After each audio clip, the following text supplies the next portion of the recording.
What's up, guys? What is crack-a-lackin'? Welcome to Free Speech Friday.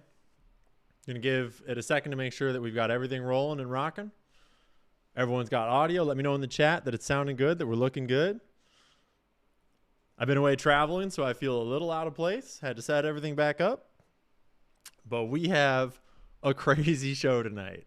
It has been a very frantic day of putting together all sorts of different projects, all sorts of different ideas, and it literally is crystallizing right now.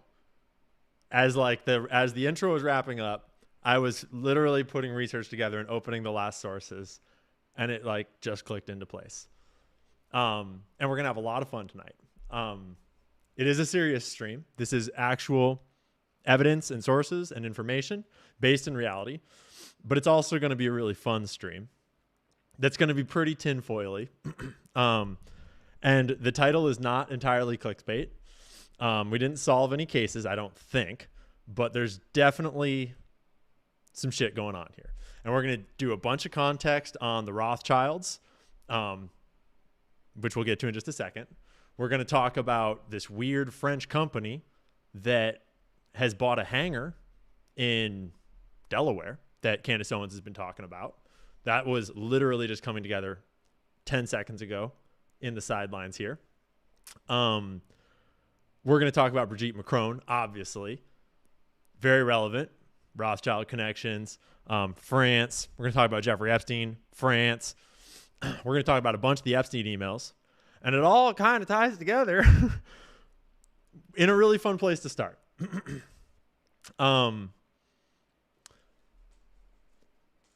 So, crack a drink, get settled in. It'll probably be a relatively long stream tonight. If you're on YouTube, the super chats we will do all at the end. I'll read through them from highest to lowest as much as I can, like I normally do, and we'll give it maybe 30 minutes to an hour, and then I'll try to get to some of the smaller ones too at the end.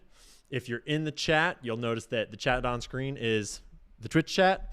YouTube chat is too crazy. So if you want to be in the chat on screen, you can go hang out with the homies in the Twitch, where we'll be streaming all week long because we have a lot of stuff coming up this week that I'm so excited to share with you. I'm gonna show you a little bit of what we've been working on in the background here. That's been helping dig into the Epstein files, and I've been teasing it to some of the buddies, some of the homies in the information spaces. I've been teasing this project that we're working on to my buddies, and it's almost ready. And we'll use a little bit of it tonight. But before we get to the start of the Rothschild thread that will sort of take us into the whole night tonight, I want to start with just a little bit of a reminder of where Candace got us to this week, because I feel strongly like Candace completely changed the timeline of human history this week. I think that Candace's shows this week were some of the most impactful shows that have been on the internet in years. And I think that they have forever changed the course of the Charlie Kirk investigation, but thereby of American politics, of deep state politics, and of whatever the heck is going to happen in the next years. I think that a lot of you guys can probably see it as you're starting to put the pieces together, but the deeper into the story you are, the more inside sources you have, the more you realize that what she's putting out this week is not messing around. Candace has changed the game. And there's a couple of threads that she's pulling on that are extremely significant. And the connections that she's drawing are far deeper than might appear at first. Because this is not just about Charlie Kirk's assassination. And this is not just about the French government or the American government. This is not just about Jeffrey Epstein. This is about, we're starting to see the cracks in the ceiling that has contained the conversation up till now that has kept us all believing that we live in a world that is ruled by politicians that we elected, or at least some version of that. And we're starting to see through the veil to the criminal cabal that sort of operates above and behind the politicians, pulling on all of their strings with money, with donations, blackmail, threats, favors, you name it. So we're going to try to keep this thread in order. We're going to try to follow it relatively directly and not get too Charlie Day here. But we're going to have a lot of fun, and we'll see where this goes. But let's start tonight with a little reminder about this French company that Candace exposed this week via leaked sources that she then corroborated that other people have now been digging into. And I don't know if my timestamp is exact here, but I'm just going to play a little bit just to jog our memory. TYS announced that it was taking over the shuttered Wilmington Airport hangar, and every Delaware outlet said the same thing. Satis will invest a little over $1 million, and get this. So you see that? We are pulling that up. We have confirmed that that is true. So anytime that you see someone reporting on something in a video, it would be good for you to develop the habit of double checking it. And yes, I know, chat, I know that MTG just announced something really big. There is so much news tonight, we're not going to get distracted. There will be lots of shows this week. We'll be streaming on Twitch all week long. We're not going to get distracted. I know. So Candace talks about this French firm that buys out this airport hangar in Delaware called Satis. And when you see something on the screen, you can Google that. You can look that up and find it. If you just take enough keywords in a row and you just type that title in, you'll find that article. And ironically, I think that I looked it up in a different tab initially. But it is right here.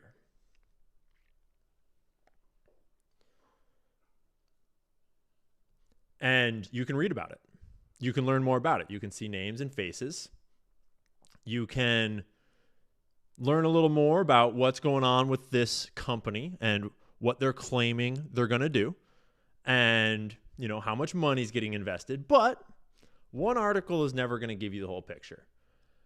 And if I'm being really honest with you, the whole 10-minute intro video that we play before the stream to kind of give people time to get in here, that is not intended to be our all-time forever video. It just, I don't have some gigantic team of people. This is like basically just me and two buddies putting this all together at this point. But ironically, it's all about how AI can augment your research. The volume is pretty low. Don't worry, I'm going to get shouty here before too long. And AI is going to augment our research a fair bit tonight, and we're going to check sources on it. And I'm going to show you how you can augment your sources or your research with AI and then augment it back into primary sources. And we're going to see just what you can do when you do such a thing and just how much you can dig up when you do these things.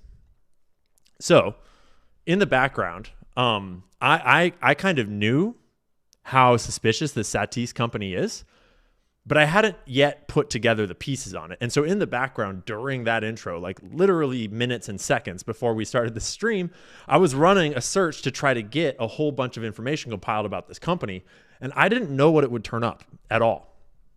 I just asked Claude to run a search and figure out what you can find. Okay. Look into it, look at the money, look at any officials in the company Satis, and just look for connections, look for suspicious stuff, and be a little bit speculative, but please cite your sources so that we can double check you, right? And this is just going to get us warmed up, and then we're about to follow a bunch of threads into a whole bunch of locations and places and tie a lot of things together here. And so I ran this search, not really expecting it to turn up anything, but you might as well try, right? Satis is a French industrial group founded in 1986, headquartered in Blagnac, according to company information. It's founded by Christopher Cater. He's led the company since 1999. And it finds French state investment and defense connections. Critical findings. Satis is heavily funded by French state-controlled investment vehicles with direct defense and intelligence mandates. Primary investors. BPI France, a major investor. What it is? France's state-owned public investment bank. And see, this right here is a link that we can open to, it'll open it down into that one because that was my last window that I was on. Let me click on this so that it'll open in this one. Bloop. That's just a Wikipedia link. Not great. We don't love it. Defense role. manages Definvest fully specifically for startups and SMEs regarded as strategic for French armed forces equipment. Okay. But I'm noticing that these aren't actually links to sourcing on the fact that these people are investors. This is just telling me that it's got a bunch of investors that are heavily tied to French defense and intelligence stuff, but it's not actually linking me to a source to confirm that those are investors. It's just telling me that these are the investors it's telling me, and they are linked, and they're linked to intelligence and military and stuff like that in France. And that's suspicious if they are investors, right? BPI France issued a study stating France's defense industry needs a bunch of funding. Intelligence integration is a strategic part of French military and intelligence strategy. And that is normal for all major states these days. America does that. Israel definitely does that, where the defense industry, the intelligence industries invest in private companies and startups so that they can have cutouts that are not affiliated with the government or with the intelligence agencies that will do their bidding or kind of, create their networks, but in a covert way, so they don't link back to whatever dark programs or government activities they're a part of. But again, we don't yet see any sources about the fact that these people are investors. But there's a number of them, like Caisse de dépôt et consignation. CDC, much better. CDC. What it is, it's called the investment arm of the French state under parliamentary control since 1816. And then there's other French regional state investment entities, like all of these guys, that are invested too. The connection of French state investment vehicles and Satis suggests this isn't merely a commercial aircraft painting company. The funding pattern closely resembles that of companies considered strategic for French defense and intelligence sovereignty. This is the thing that was already implied in Candace's reporting that I already had enough context to suspect pretty heavily. And you probably did too, depending on your level of following of this story. It was extremely suspicious, just the way that this whole investment in this airport happened, or this hangar rather, in Delaware. And it was extremely suspicious, this flight that is landing there. Pardonnez-moi, right? And there's a lot more intel there, but honestly, we'll touch on this for a second. The Wilmington hangar, strategic location analysis. Dassault operated, so the company that owned that hangar before Satis, they operate Wilmington Airport from 2000 to 2022, maintaining a facility that painted and maintained Falcon business jets, including potential intelligence variants, and they employed 131 workers before abruptly closing and offshoring operations after contentious union negotiations. The airport's profile, it has unique characteristics. It has a presidential connection. It's the home base for Joe Biden. And remember, Satis inked this deal back during Biden's presidency, right near the end of his presidency, right? Used Air Force One arrivals 16 times in the first 7 months of his presidency. Military presence. Delaware Air National Guard maintains a base there. Corporate aviation hub. Despite struggling with commercial service, it maintains strong corporate jet operations. Corporations, the other arm of the deep state, military, intelligence, corporate. Historical. Originally established by the DuPont family in 1923, used as military airfield in World War II. So, a French state-backed company taking over a hangar previously used by another French defense contractor at the home airport of a sitting U.S. president at the time negotiations began in late 2023 raises questions about what the hell is going on here, right? Okay, so this little searchy search that we ran while we were getting the intro ready seems to be yielding results.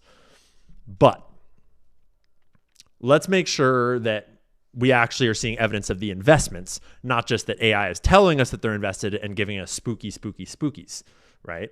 So I also was having it dig into Rothschild connections just because they're going to come up later in the show, just for the fun of it, just to make sure that the French arm of the Rothschild family isn't one of these investors. It didn't turn up any, we could dig further, but for now we're good. Suspicious elements and patterns. Okay, now we're talking about some financial history of Satis, and we're going to get back to PitchBook in a second. They were acquired in 2023, and PitchBook, which is, if you're not familiar with PitchBook is like the ultra wealthy portal to see who's buying who's running who. You pay a shitload of money to get access to it. It's like $25,000 a year or something like that. I don't know what it is exactly. And it'll tell you like who all the directors of private companies are, who's buying them, who's selling them, who's investing in them. It's very useful information. I do not have access to it. But PitchBook shows that Satis was acquired December 1st, 2023, but the acquiring entity is not disclosed in public sources. It's kind of interesting. State investment concentration. The clustering of French state investment vehicles in a commercial aircraft painting company is unusual. Unless you think about what you might be able to do with a bunch of hangars that are painting aircrafts, if you know what I mean, right? And a whole bunch of other things that we've kind of already talked about, like the timing, like the location, right? Like the strategic client base. So, AI is usually pretty wordy. The French state approach to dual use, as in, it's a private corporation, but they're funded by us and all of our buddies. And, sometimes maybe they do stuff for us too on the side, quietly and under cover of their hangars.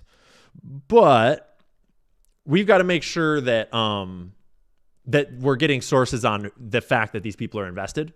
And so I asked it. I said, hey, let's make sure that you give me a source for the investments themselves.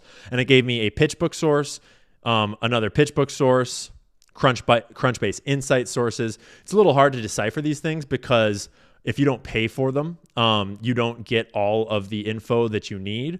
But when you look into this, you can start to see the kinds of things that it is talking about. You can see the buyouts. You can see the investments. Not as many because the AI can kind of access a little more than I can from in front of the paywall. But that's what we like to see, is that it is sourcing this information from PitchBook, Crunchbase, Goodwin Law announcement, 2021 reorganization announcement mentions, underwritten by Capital Investment, Satis Industries, owned by Christophe Cater, and a pool of regional and national investors from Crédit Agricole, led by Crédit Agricole Regions Investment, etc. So, and I was like, yeah, dang straight, you should have cited that at the beginning. It knows better. So, that's interesting. That's very interesting. And this is the Crunchbase sourcing. I don't know what that is. So, this French aircraft painting company has me thinking. It has me asking questions. It has me thinking that Candace is way over the target. And as her reporting has progressed this week, if you've been watching, you've been seeing her dive deeper and deeper and confirm her sources very, very thoroughly.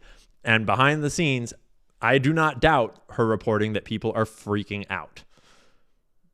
But that is just the little teasing intro, and it's going to kind of loop back around at the end after we follow our main thread of investigation for tonight.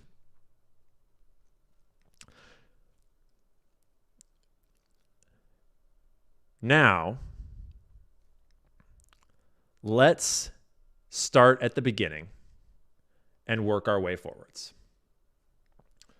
And the funniest part is that we're going to start with this troll on X. And it's kind of crazy how much this one little trolly comment has tied together this week into all of these investigations.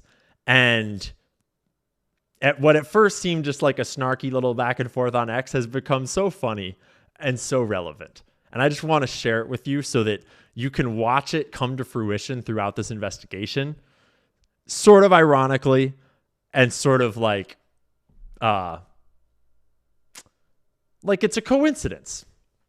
So I had shouted out this great reporting by Ryan Grimm and Dropsite News about Jeffrey Epstein pursuing the Swiss Rothschild Bank to finance Israeli cyber weapons empire, because they've been doing amazing reporting on the Jeffrey Epstein file leaks, on Jeffrey Epstein in general, on his connections to Israel and all the military and intelligence work that he was doing with Ehud Barak. I've been following the reporting very closely because it's excellent.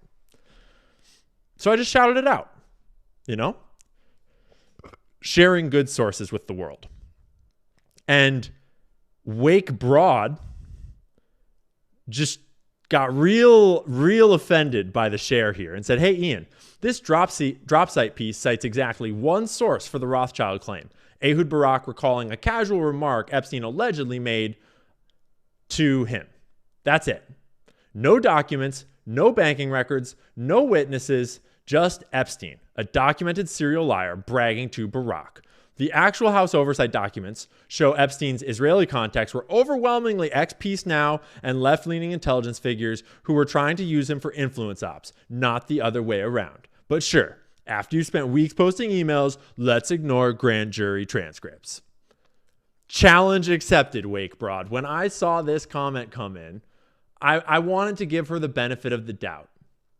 I wanted to believe that maybe this is a legitimate person that's just not very informed. And trust me, this will go deep, and it is hilarious. I don't normally I get into Twitter beef on Twitter because it's funny, but I don't normally bring it back around because it's not normally this hilariously relevant. I say, have you actually personally read through the Ehud emails and this batch?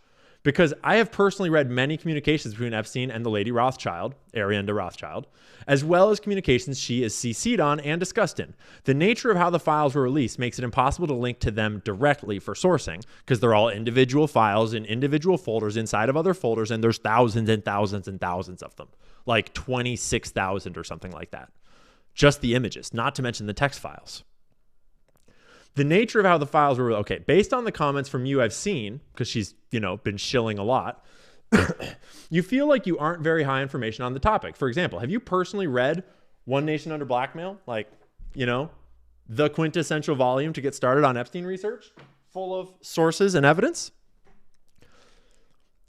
Yet you seem to try to conform it to your narrative, despite being low information.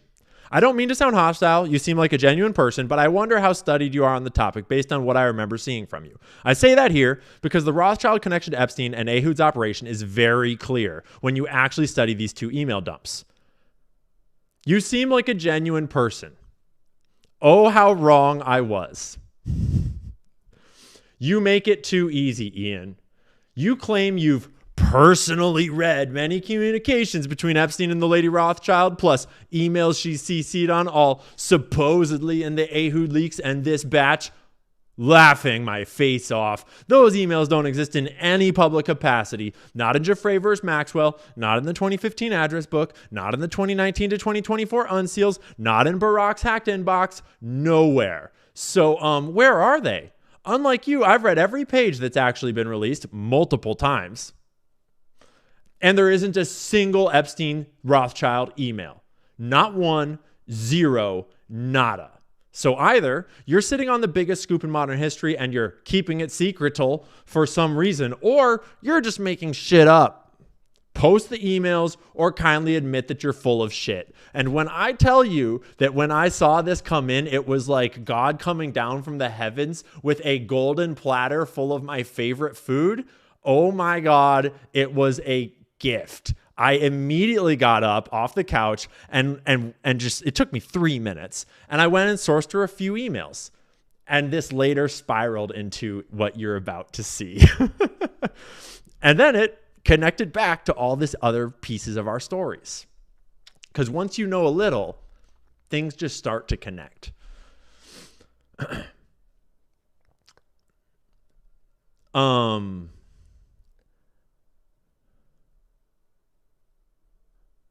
Okay, this is where I replied to her.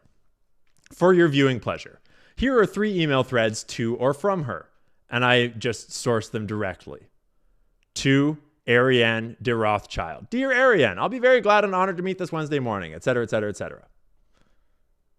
This one is Ehud Barak and Jeffrey Epstein discussing an email from her, forwarded from Ariane de Rothschild. Hi, Jeff. Would you mind asking Ehud whether or not he is advising the Herzliya conference, et cetera, et cetera, et cetera? Okay, we're not going to get into all of them right now because we'll get into them later. There's 3 of them there. Just quickly sourced. Literally took me like a minute and 30 seconds. And then I sourced her 4 emails where Ehud and Epstein are discussing her.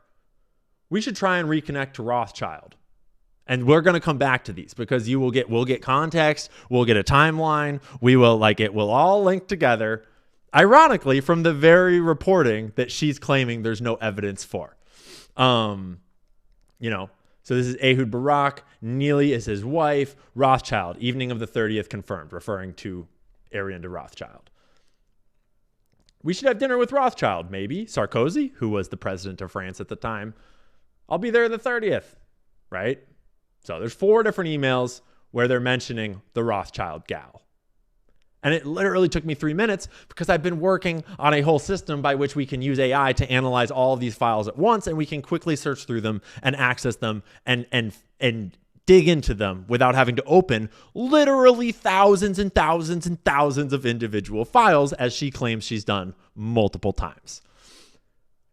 Because the other piece and the other reason why I'm sharing this Twitter drama is because it's important to get educated about Israeli propaganda and how fucking confident these people are that they can just lie to you to your face and we will all just be dumb and not realize it. Okay. This is the status quo for Israeli propaganda.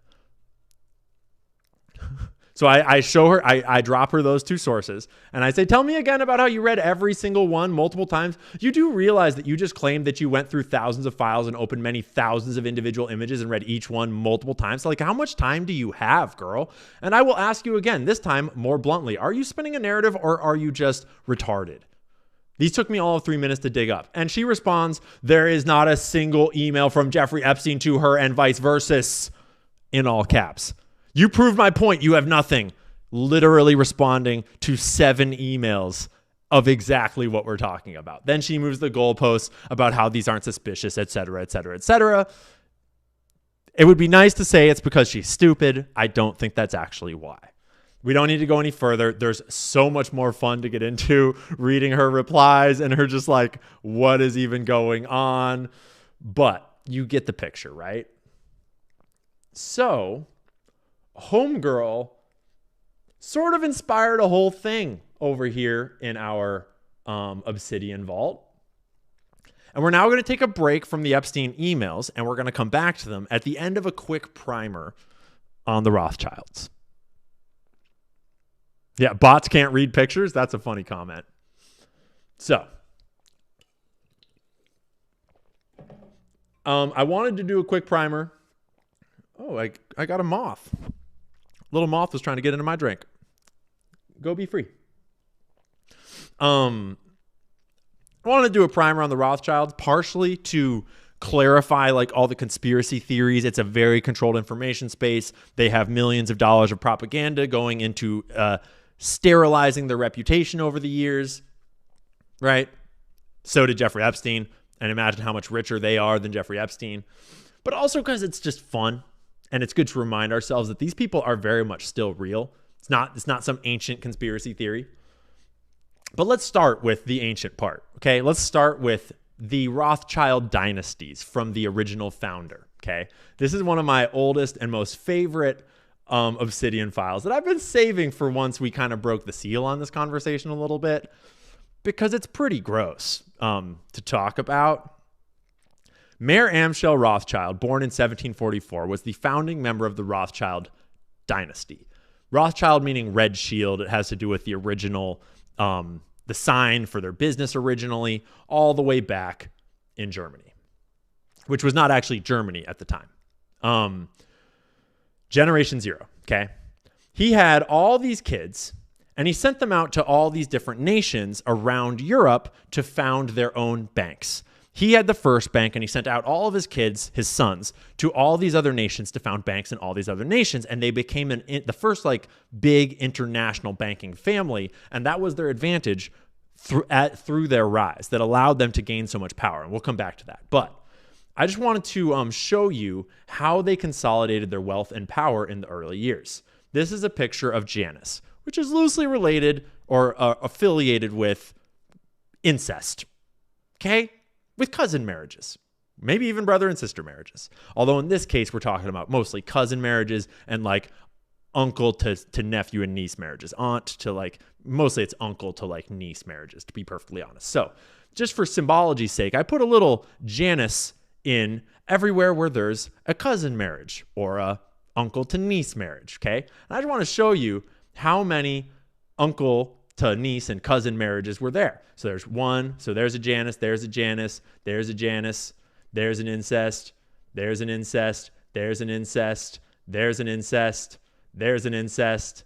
There's two more incests. There's another incest. There's one. There's one. These are only the first two generations of the family. Okay, mind you. Some of these are within the same bracket of the family, so they're like close in age. Some of them are to the younger bracket. They're not that close in age. You go down to the next one, and there's certain families like this one, the French branch. They didn't do any of that. Or maybe I didn't mark it because a lot of these are girls. Maybe they'll show up in different places the way that I did it. So yeah, there's one more here, and there's one more here. There's one more there, and there's one more there. And then by the early 1900s, by generation 4, they were kind of like, okay, this isn't so popular anymore, and we're all kind of getting retarded. Maybe we shouldn't keep marrying each other, and they branched out a little bit. But in the early days, this was like how the Rothschild dynasty did their thing. You just married your brother's daughter and then had kids with her. So just so you know. But it is pretty interesting to follow this, and it teaches you that when you follow the dynasties, and by the way, this is all sourced directly from the Rothschilds' own website. Okay, these little squares, these are screenshots from the Rothschilds family's official website. All right, and they tell you the name of the person and who they married, and it's right there. They don't tell you about the incest part, but like if you just go look for the name in the other lineage from the other country, you're like, oh, that's why they have the same name. That's weird. Interesting. And you start to notice things. But the dynasty was originally split out into 5 branches. The Austrian Empire, which at the time was quite powerful. Okay, I'm already over at the end. The British branch in London, Nathan Mayer, he founded one of the most successful branches. The Italian branch, which ceased to exist later on in their history, they were in Naples. The French branch, which is very relevant today, they're the ones we're going to be talking about today. And they were, founded on the niece marriaging. So James Mayer married Betty Vaughan, his niece. He was born in 1792. She was born in 1805. So, it's only, a 13-year difference, give or take? I mean, it's not even as bad as the current president of France, right? No big deal. And then, okay, so that is the final branch over here is the French branch. So we have the French, the Italian, the British, the Bavarian, and the OG German in Frankfurt. But the Italian lineage ends, and I don't exactly know why, but I know that he had a whole bunch of daughters and no sons at a certain point. And they got married off. There was this whole World War II thing going on. So, although their lineage kind of petered out before World War II, I guess it was World War I era. And then the Austrian branch, the Austro-Hungarian branch, so to speak, they petered out a little slower, mid-1900s. And we were left with largely just the British and the French branch. So let's talk about the Rothschilds, their dynasty, their conspiracy theories. Just briefly remind ourselves about these boys and girls. We're not going to belabor the point. We're not going to get too deep into it. But I chose a variety of sources, many of them from pro-Rothschild sources, and I tried to err on the side of not conspiratorial, because you don't have to go with the full-on conspiracy theories to realize what's going on here, okay? The Rothschild family is currently worth Lord knows how much. Everyone has a different number. You really can't figure it out. People will go from like 100 trillion down to 15 trillion down to just like, they're really only worth $1 billion each at the most. And like, they don't even hang out anymore. Like, they're really not even powerful at all anymore. So, they own some companies. And And currently, when you trace the current business empire, it's kind of three main branches. It's the French branch, which we're going to be talking about a lot today. It's the London branch, which is extremely powerful still to this day. Their patriarch Jacob just died, a few years ago here. And they have a branch in Switzerland, in Geneva, which is extremely important for their banking operations. Ariane de Rothschild, who will feature prominently in this investigation, is a member of the Geneva, Switzerland branch. And she married into that branch by marrying Benjamin de Rothschild, who died at a relatively early age due to a heart attack, right here, which I bet had nothing to do with his heroin abuse problems for many years. Ariane de Rothschild is apparently not Jewish and did not convert to Judaism, though, you vile anti-Semites, you. She's just this gal, okay? And she's good buddies with Jeffrey Epstein, although Dumb Broad over on Twitter is certain that that's not true. So we'll come back to that, in a little bit. But I just wanted to put a face to the name, and we'll come back to it. And, you can look at their actual own, filings where they talk about how many hundreds of billions they manage, how much income they make, all this stuff. I'm not super concerned with the exact numbers of how much is what, because I don't really trust it anyways, because I've seen enough reporting on their sort of dark money flows, their money laundering, their involvement in intelligence operations, their involvement in the founding of the state of Israel, which we will briefly touch on here, that I think you're silly if you think that we know where all of their money is. But I'm not trying to say that they literally rule the world. I'm just saying they're powerful and they're still very much, involved. I don't know. We just zoomed way out. So if you want a map of the original empire, here you are. You have the original branch in Germany, London, France, Naples, Italy, and Vienna, Austria. And now we're down to mostly London, France, and Switzerland.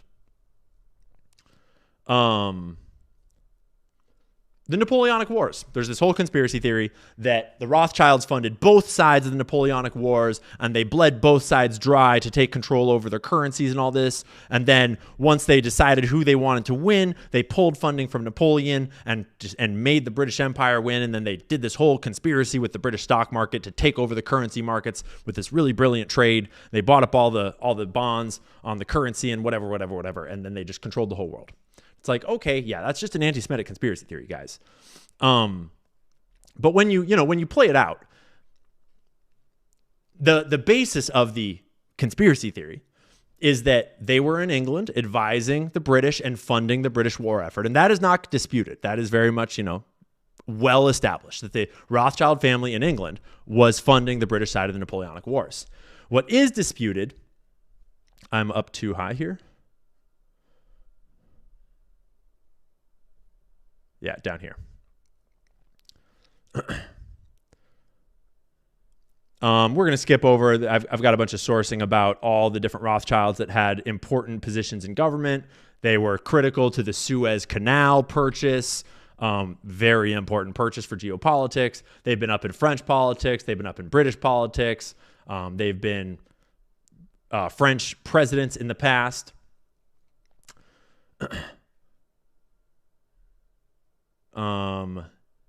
They were very involved in the founding of Israel, in the first concept of Israel, in the Balfour Declaration itself. Walter Rothschild, second Baron of Rothschild, is the one that received the Balfour Declaration when it says, "Dear Lord Rothschild." This is the man to whom it refers, in case you weren't aware. Okay?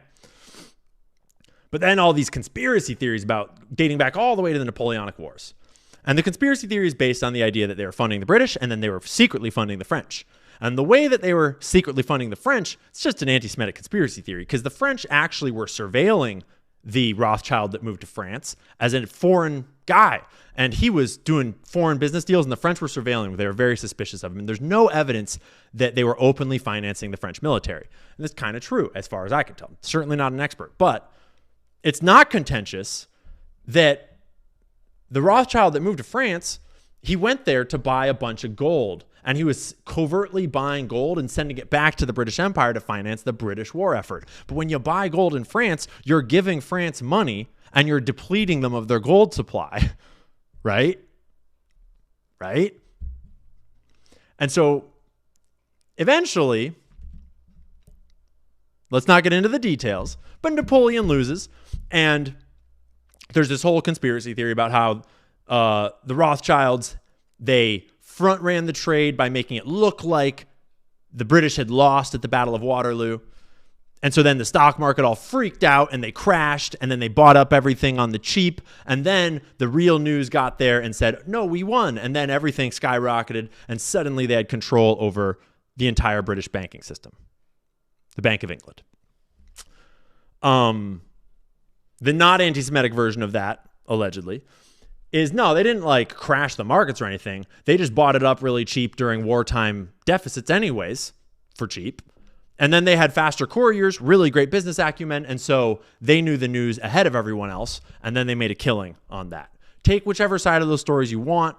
They took over a huge amount of the British banking system. And then it's not disputed that after the French economy collapsed after the Napoleonic Wars and what the banking sector was all disrupted, and they went from being foreign outsiders that were being suspicious, selling this gold, buying this gold up. And then very quickly, the French branch of the Rothschild Empire grew to great prominence and overtook the French bankers that had already been there that were largely, I believe, Protestant Christians. And then from there on, the French branch was extremely powerful in France. So you can take whatever flavor of those conspiracy theories you want. The Rothschilds were an absolute force from, the late 1800s into the 1900s. But obviously, they disappeared and they were never heard from again. Except for when you look into Jeffrey Epstein's emails and you find out that Lady Lynn Forrester de Rothschild is a very prominent figure in these dark circles, although we're not going to go into her as much tonight. And Ariane de Rothschild, by happenstance, both of these women married into the family and are now managing things. I don't know if there's a story there or not. But now let's talk about these emails. Let's get to the main event here, right? Enough of these anti-Semitic conspiracy theories.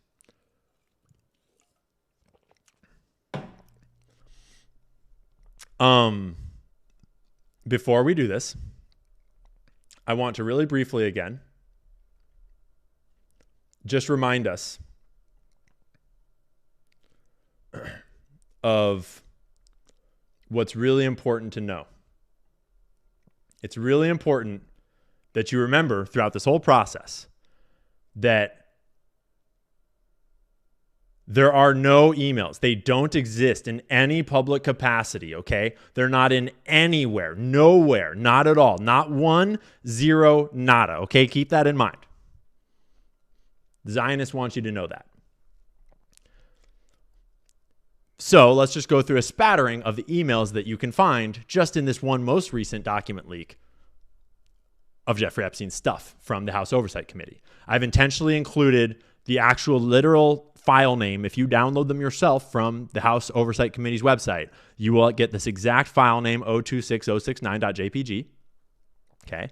And I'm intentionally going to, skim these without a lot of context at first, because what I did is I have been scanning the email leaks. I've been putting together this whole document of a whole bunch of interesting stuff I'm finding in the emails. And then I was putting together this whole document, putting together all these different notes, and I was putting together all these email leaks over here. And a lot of them were like, I was just kind of picking out of the void, right? Picking out of searching different things and the various AI tools I've built to analyze these things, getting to the original sources and copying them and screenshotting the original file so I've got them. And a lot of them are kind of confusing and kind of lack context. And a lot of them I kind of could figure out the context, but it's all kind of vague, right? But even the ones that seem confusing or vague will be put together in the next section after this, okay? So just let your imagination kind of muddle over what you think these might mean. I found today from we don't know who at the start to Jeffrey Epstein in 2017, Edmund de Rothschild infrastructure expertise. And remember, you read from the bottom up on an email chain. And quickly, you'll notice that it's from Ariane de Rothschild because they protected her email address, but they didn't protect her signature for whatever reason. So this is an email chain with Ariane de Rothschild. The woman that he didn't write any emails to, that's her. Okay. At the bottom, this is very weird. Dear Jeff, As previously discussed between you and Ariane, Edmond de Rothschild is deeply involved in the building and financing of the infrastructure in Europe. Sounds like an anti-Semitic conspiracy theory to me. Edmond de Rothschild has an outstanding track record, history, and presence in European infrastructure, as well as being one of Europe's most recognized financial advisors to the infrastructure market. We have developed deep expertise in the infrastructure sector and sought secure, well-managed assets, et cetera, et cetera, et cetera. We have done so by initiating all this stuff. It sounds like a pitch, right? It sounds like some sort of investment pitch or something. We'll get back to that in a second. Epstein writes back in his normal, weird, clipped intelligence asset style that's hard to trace back to his true meanings. Thanks. The issue will be returns on investment. There is a huge amount of cash sitting on the sidelines. Trump will want to do private-public partnerships on most things. Donald loves the Rothschild name. This is back in 2017 in his first presidency. Okay? Ariane writes back. If it's a debt fund, they were thinking of building it around senior and mezzanine debt, which would yield 8 to 10% per year with a kicker. He responds, not likely in the States, too much money around. You should find a niche. Otherwise, competing with people that have $1 trillion in credit needs. Ariane writes back, pension funds are now interested to match the maturities. So they're just having a conversation clearly about some sort of joint business venture, some sort of banking venture. She's kind of pitching ideas to him and getting him to advise her. It would appear that they have shared at least an email, right? Maybe just one. And it would appear that they're awfully anti-Semitic, claiming that Edmond de Rothschild is deeply involved in financing the infrastructure of Europe. I mean, come on. But then when you track down this email, there's a whole bunch of email like images that go with this email thread. And you can kind of tell from the wording here that Ariane did not send this original email. It's from someone else, from A.M. El Hachem, Johnny, someone that we're not really sure who it is at first. But then when you look through the emails and you track down House Oversight 026064, and then you go over to 026065, the pitch continues with their different investments. The pitch continues in 066 with their different investments in Bridge. And then it gets to the end of the email in 06067. Kind regards, Johnny Al Hashem, Edmond de Rothschild Private Equity. Okay, so this is a direct letter from Edmond de Rothschild Private Equity pitching a investment concept to Jeffrey Epstein, and then he's going back and forth about it with Ariane de Rothschild. Interesting. We'll get back to that in the future. This is another, so a lot of these images in the email leaks, they'll have one image with the first part of the conversation, and the next image in it will be the next email has been added, but it's the same for the rest of it. So there's the same email conversation with one more reply. Pension funds are now interested to match the maturities, right? That was her last email here. And in this version, there's another one. Epstein responds, yes, and their projections and needs are way above current spreads. At least in the States, hospitals are now looking to sell real estate, blah, blah, blah, blah, blah. Not politically correct, but profitable is alternate incarceration facilities, always tenants. You could always make money off of prisoners, Ariane. The Rothschilds would never do such a thing. They would never make money off of slavery or internment of any sort. They would never finance genocide or anything like that. Shame on you, Jeffrey Epstein. Shame on you. Shame. Okay. This is from an unknown sender who we know as Ariane de Rothschild because of her signature to Jeffrey Epstein in 2016. Starting at the beginning here, Jeffrey Epstein wrote, met a really interesting banker for you to meet. Former CFO Deutsche Bank, former CFO BMW, German, born in South America. A German born in South America, you say? Not very politically correct for a Rothschild to do business with a German born in South America, I would imagine. But I'm sure that won't stop her. I see who you're talking about. Brilliant. But I was told his wife didn't want to move from London, especially not Geneva. Do you mind asking him? And then, can you speak now? Which is code for, we're going to have a conversation that we shouldn't put in writing. So for dumb broad over on Twitter that thinks there's nothing suspicious in these emails, remember, they're fucking talking to Jeffrey Epstein. So it's already suspicious. That's the whole point of the Jeffrey Epstein files, right? But then they're also frequently, this happens with many of his best people, is they say, can you speak now, like on the phone? Because that's not in writing so that assholes like Ian Carroll won't be reading it to the whole world in 10 years. Ariane later on says, sorry, in the conference room listening to the Portuguese prime minister. Nothing revolutionary, really. Was watching TV last night. Either Trump is a misunderstood genius or it is going to be complicated. Okay, cool, whatever. Then there's all these other kind of just disparate emails that we're just going to briefly touch on. Some of them I think are the ones that I quoted to her.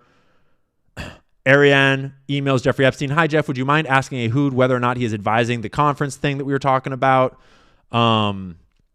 Here they have the message from Adrian. These are the ones that I showed you earlier. And Ehud Barak says, I'm on the board of this, company that organized this conference, because she had asked about the conference.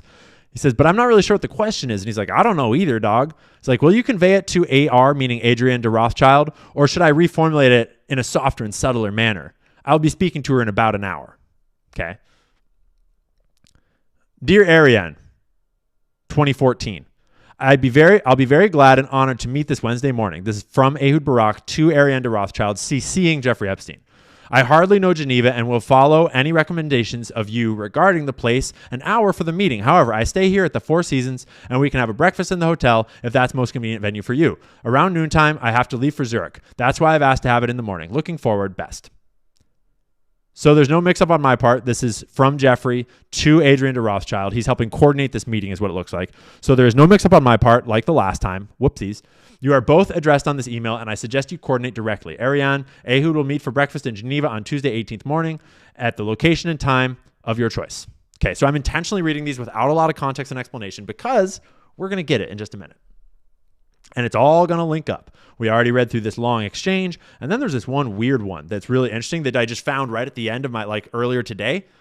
I should show you guys the tool that I'm using. I should really show you guys the tool that I'm using. But this one is interesting.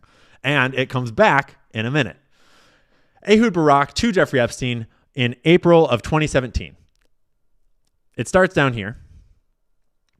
Jeffrey sends a link of a New York Times article about something that actually I could click on in the initial, I've got them analyzed. I forget what you call it when you pull all the text out.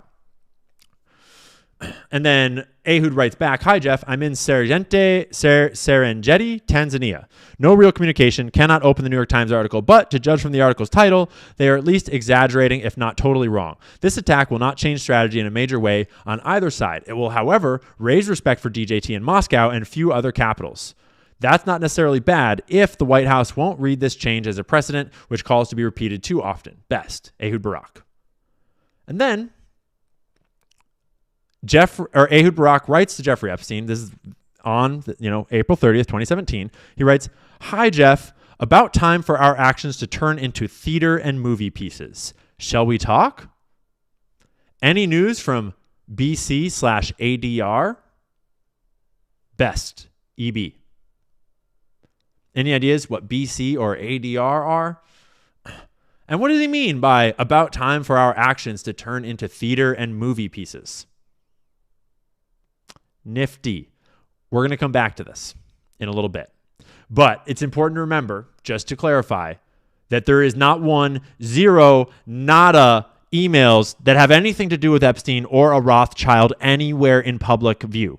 You certainly can't go download them for yourself and just go open House Oversight 026075 and read this for yourself, because that would be anti-Semitic, obviously. Okay? So let me just make sure that we don't want to cover anything else down here before we go and get to cooking. Yeah, time to get cooking. I have this thing that grabs articles out in their entirety as this one long strip. And so we're going to start at the top of this article. Oh, hey, look at that. I recognize this title. Jeffrey Epstein pursued Swiss Rothschild Bank to finance Israeli cyber weapons empire. Shucks. That is the article that started this whole shitstorm on Twitter. Now, isn't it? Dumb broad. Let's read it. Let's find out just how well-sourced it is and just what they talk about in it. Because I am led to believe that it cites only one source for the entire article. And it's just Ehud Barak and Epstein bragging to each other about made-up bullshit.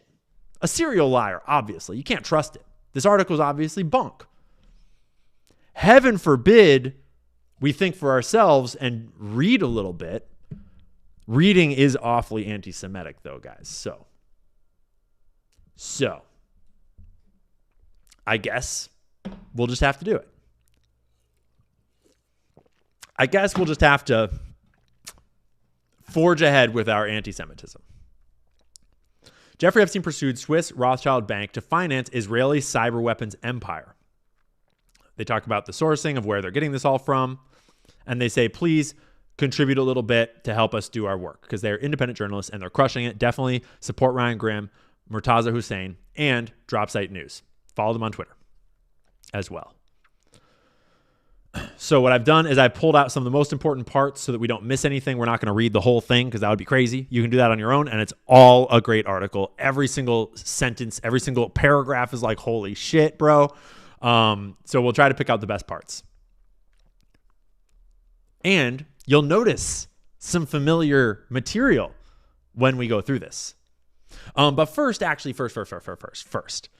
maybe I should show you how I found all of this. And we can get familiar with actually how much work these guys did in order to source all of this. Where is my boy Webb? We're going to take a minute for a brief word from our sponsor.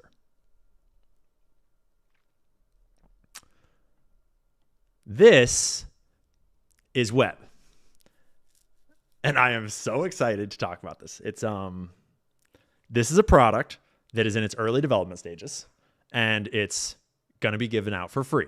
So this is not a paid advertisement. This is my own buddies making cool shit for us because I needed it. And then I realized that we all need it, and we're just going to give it out because we need everyone to be able to have access to these files. And I cannot tell you how many people I have had text me being like, hey, dude, how are you getting into these files? Because I don't have time to open 20,000 files and read them for myself. Like, what the hell? It's like they're intentionally putting them out in the most idiotic and opaque way possible, specifically so that we cannot access them. Because the way that they're getting put out is as a Google Drive download, and it doesn't even come this organized. It actually comes in a Google Drive download that's so big that it gets packaged into multiple zip downloads that actually overlap in weird ways, and it gets downloaded all broken up. And then you actually have to rearrange the files to even get them in order in the first place as files. And then when you go into the files, it's literally just thousands of JPEGs with no context, no labeling, nothing at all. A bunch of them are the exact same thing, and it's just a whole bunch of files. And when you open them up, this is just like a page of a book. Ravages of Denial, Chapter 3. It has nothing to do with the emails. It's just someone linked it in an email, and now in here, there's like literally thousands of pages of a book that you don't even need. You wouldn't even realize that. And you would just spend a bunch of time reading thousands of pages of this book for no freaking reason. Okay?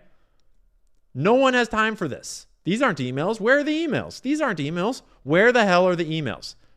But don't worry. Dumb Broad on Twitter read it all multiple times, okay? It's also got, court documents that we've already seen. Confidential.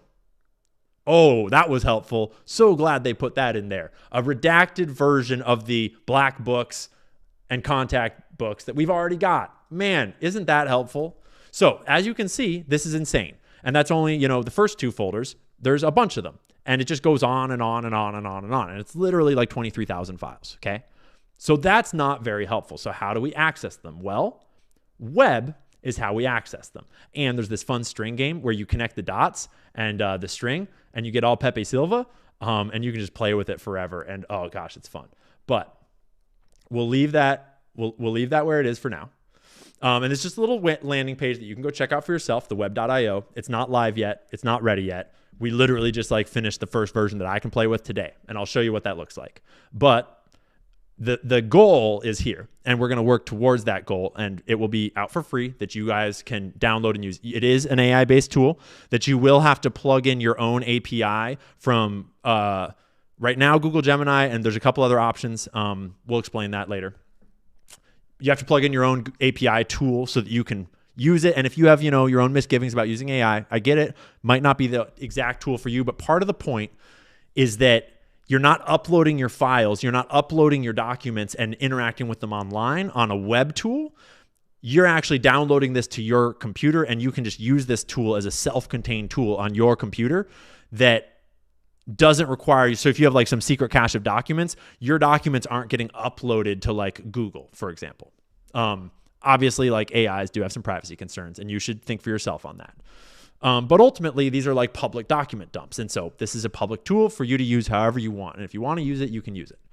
And you can look through this really sick-ass website that my homie put together for it if you want. And when it goes live, we'll let you know. But let me just show you a little bit about how it works.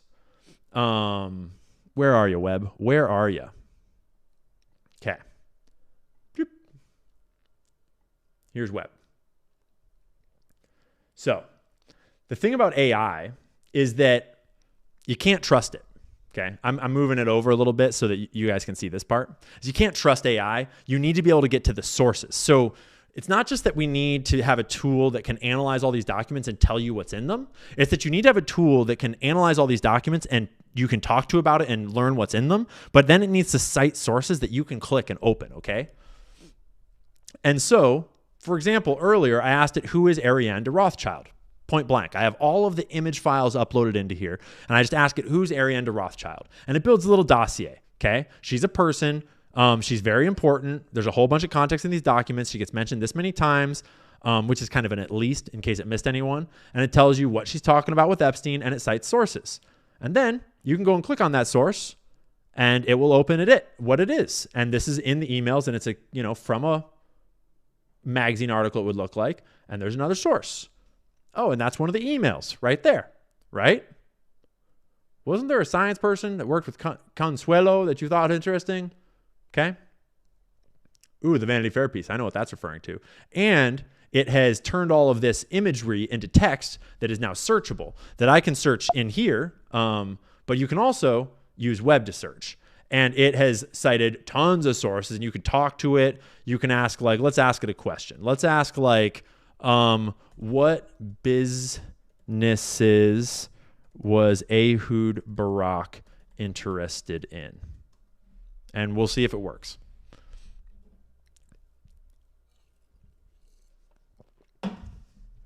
Sick.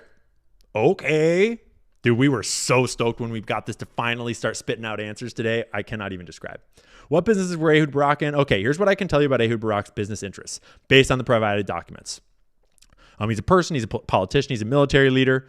He's mentioned at least 299 times. He's a prominent figure in Israeli politics, serving as prime minister, source for that. Defense minister, source. Foreign minister, source. The sources aren't perfect yet. I'm not sure how much I would like. This might not be exactly what I'm hoping it is. Oh, actually, it is kind of. It's a piece from a big old document that's actually talking about the history of Israeli politics. Interesting.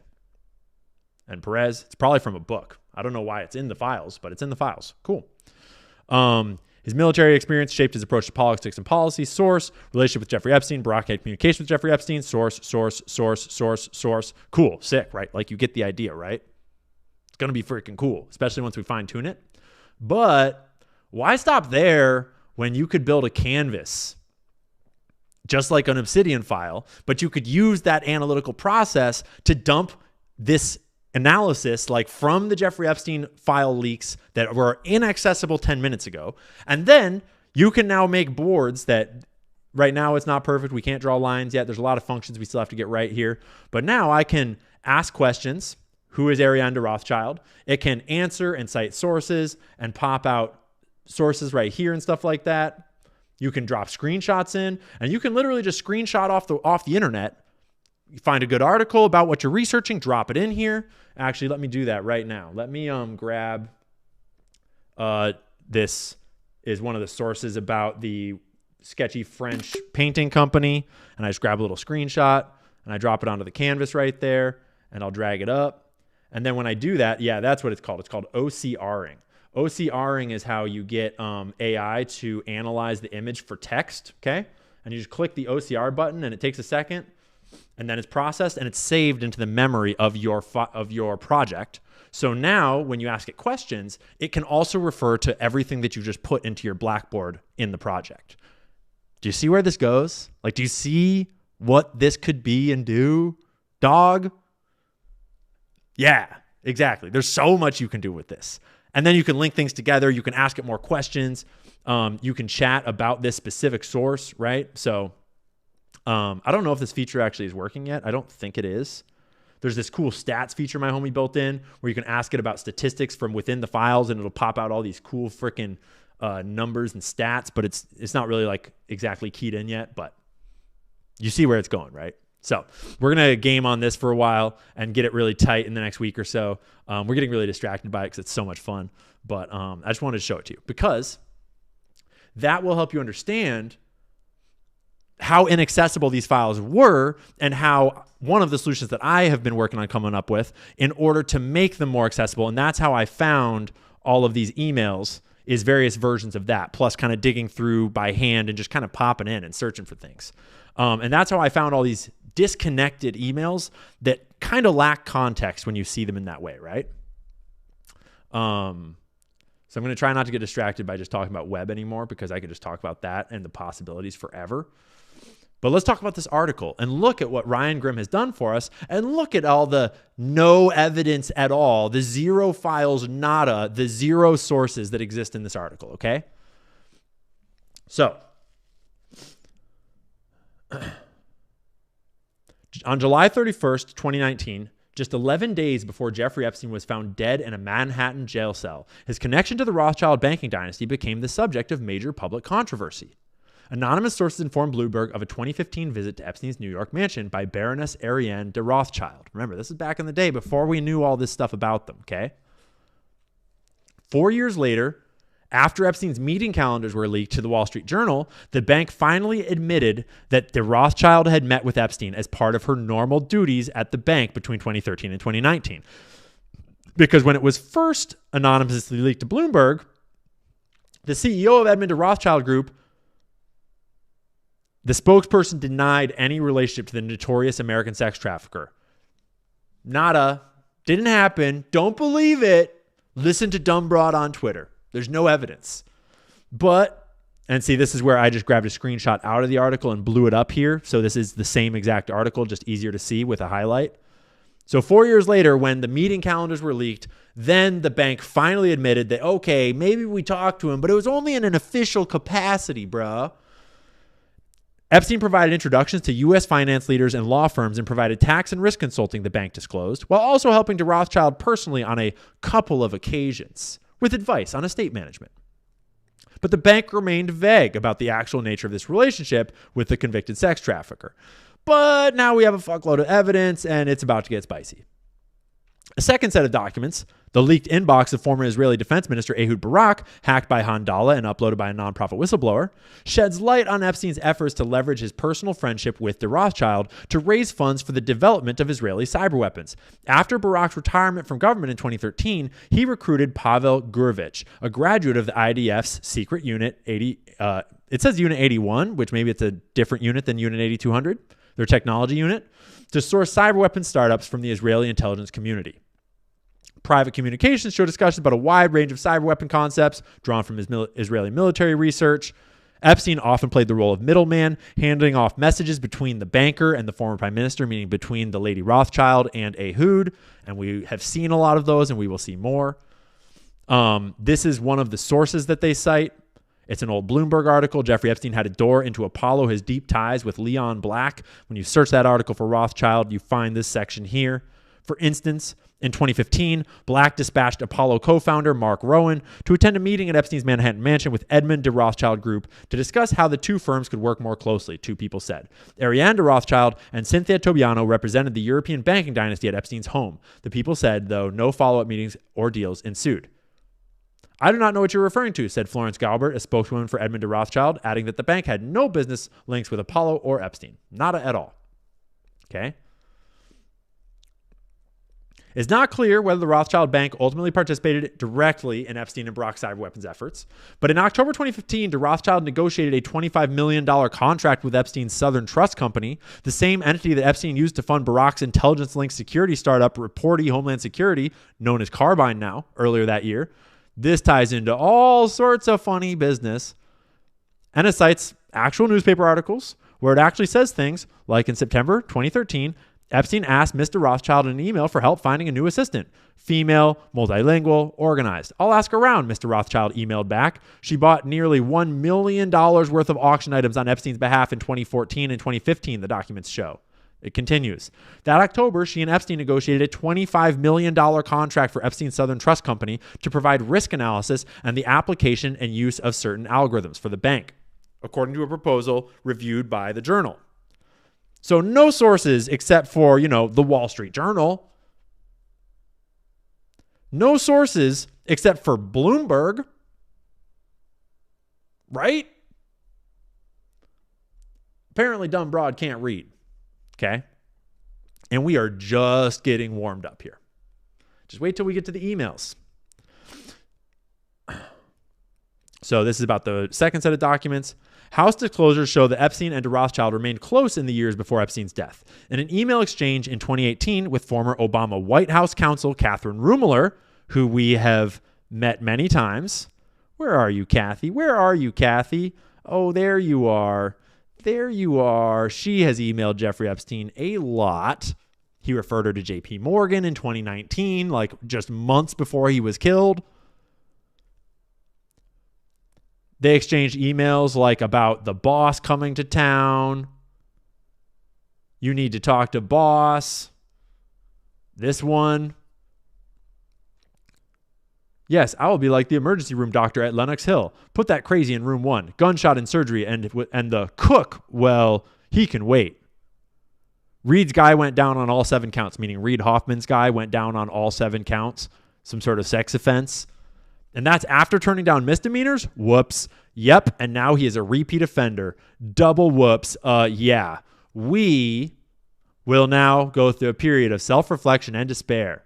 Reed or governor? Governor is not Jewish. This is Kathy Ruemmler, Obama's chief White House counsel, and Jeffrey Epstein emailing back and forth. A very cozy relationship. Lots of emails passing back and forth between them, just to remind us. But this one's a new one. He wrote to Ruemmler, Ariane said Ben giving her a very hard time and did not know about tattoo. She said he wants her to do wife-like things. Ugh, Ruemmler replied, barf. So, Jeffrey Epstein writes to Kathy Ruemmler in 2018, just a few short years, really a year before he died almost. And it goes from the bottom to top. Are you feeling better today? Kathy asks him. Well, while he might like to, his lawyer would advise him against it. Are you feeling better today? She's checking in on him. Isn't that sweet? Checking in on your totally not friend, just business, just professional, just I didn't even know about him kind of relationship. Jeffrey responds, only slightly.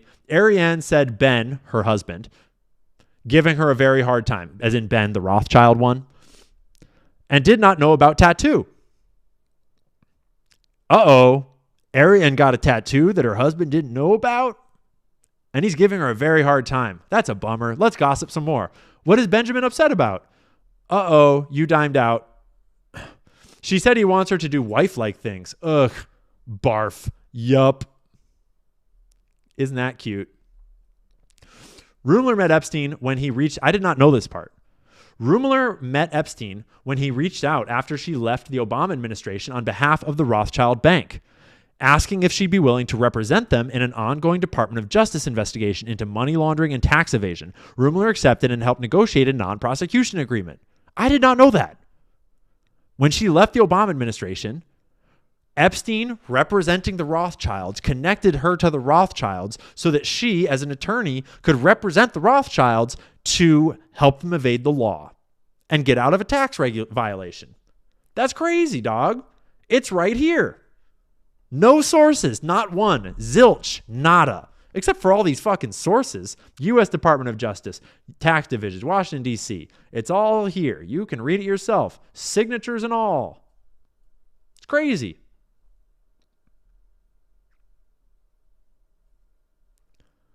In early 2013, while Ehud Barak was entering the final months of his term as Israel's Minister of Defense, he was being privately, and remember, this is Ehud Barak, former Prime Minister of Israel, and one of the most decorated service members of the IDF in all of Israel's history. He was the head of Israeli military intelligence. He was deeply involved in all sorts of covert operations over the years. Totally was not Jeffrey Epstein's handler, despite all these emails. So as he was ending his term as Israel's Minister of Defense, he was being privately courted by international private banks in Davos, Switzerland. Where have I heard that phrase before, that place? What else happens in Davos, Switzerland? I forget. Who sought to use his political connections to attract ultra-wealthy individuals as new clients. In March of 2013, soon after he resigned from the defense ministry, Barak received a rainmaker agreement from Boris Kolyardi, then CEO of Julius Baer Group, a Swiss private bank based in Zurich. The agreement offered Barak over $750,000 for a one-year retainer, while naming him as a strategic advisor. Over $750K just to advise them. And what that means is to exchange political connections with them. Like, his boy Jeffrey, maybe. And all of his friends, maybe. Just a thought, right? Yeah, we are going max tonight, Marion Moon. Because why not? I mean, I'm just reading. I'm just reading. I don't even know what's going on out here. I'm just reading news. Right? We're allowed to read news, right? Offering geopolitical advice to bank leadership. In his pitch to Julius Baer, he recommended that the bank seek out new sources for capital in uncharted waters, proposing in an email Russian, probably Chinese, as well as Jewish, non-U.S., capital as new major sources for capital. Simultaneously, Barak signed a $1 million contract with Renova Group, a Russian conglomerate, as DropSite previously reported. And they linked that. Barak and Epstein frequently discussed regulatory issues facing their Swiss bank partners, meaning the Rothschilds, as Epstein scouted opportunities to finance Barak's cybersecurity enterprise. The email datasets, which are mostly clustered between 2012 to 2016, show Barak and Epstein working on a partnership between Ariane de Rothschild and Boris Kolyardi, then CEO of Swiss bank Julius Baer. Right? These names start coming back up, and the old emails that we saw are about to start becoming very relevant. We're about to get a lot of context on all of those emails that we found independently. And that's the thing, is that remember that the whole point of independent investigation is that you should be able to verify everything that you see. Because if they can find it, you can find it. And when I went looking in the files on my own, in my own methods, my own sources and methods, my own AI tools, my own just random digging, I dug up all those emails that we looked at earlier, and you're about to see another journalist report on them from a totally different sourcing. Edmund de Rothschild Group and Julius Baer were both implicated in major tax evasion and money laundering investigations during the same time period. The communications do not reflect Epstein or Barak's involvement with the bank's response to the investigations. Ehud Barak to Jeffrey Epstein. Not a surprise to you, I believe. Let's talk about it later. I'm back from Moscow and Zurich on my way to my mother's 100th birthday. Sent from iPhone. Oh, I didn't read this one earlier, but it is down here. We must have skipped over it.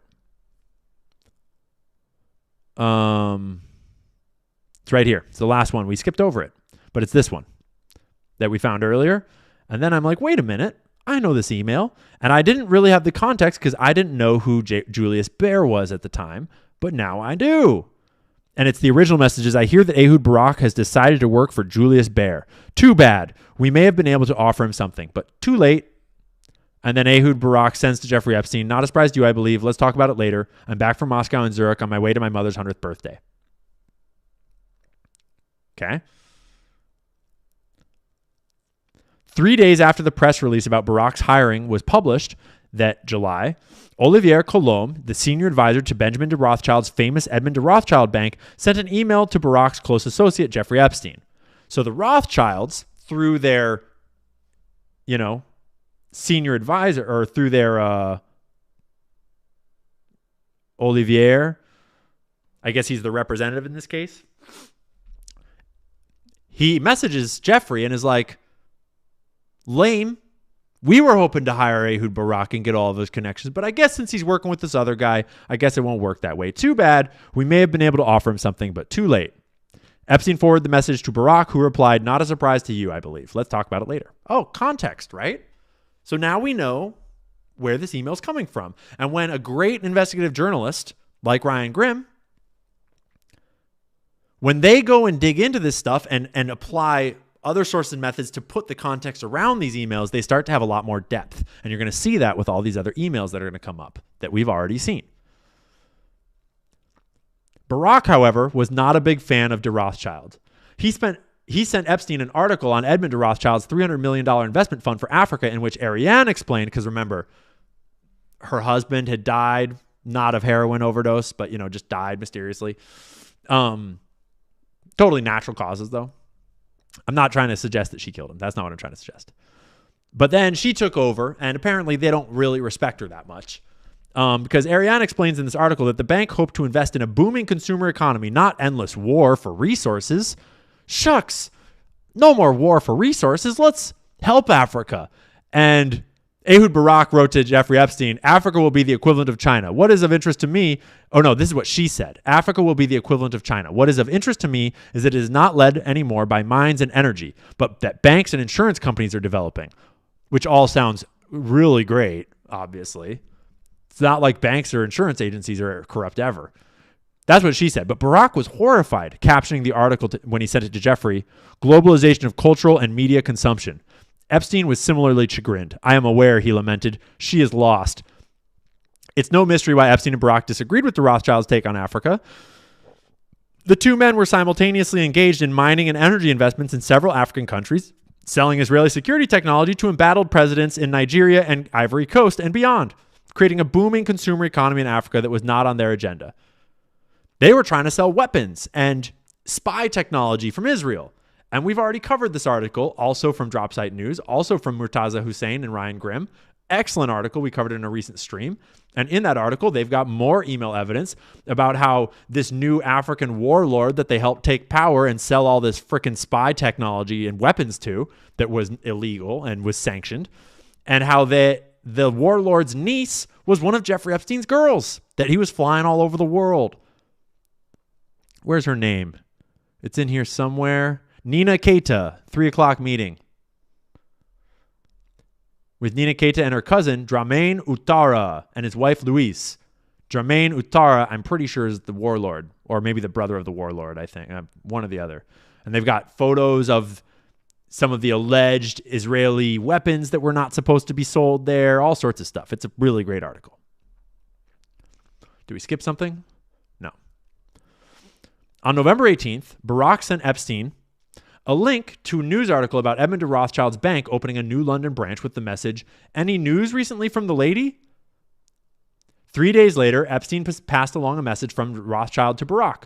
My thoughts were confirmed when it was said to me. If Ehud wants to make serious money, he will have to build a relationship with me. Takes time so that we can truly understand one another. Epstein told Barack he didn't respond to de Rothschild's offer. I just listened.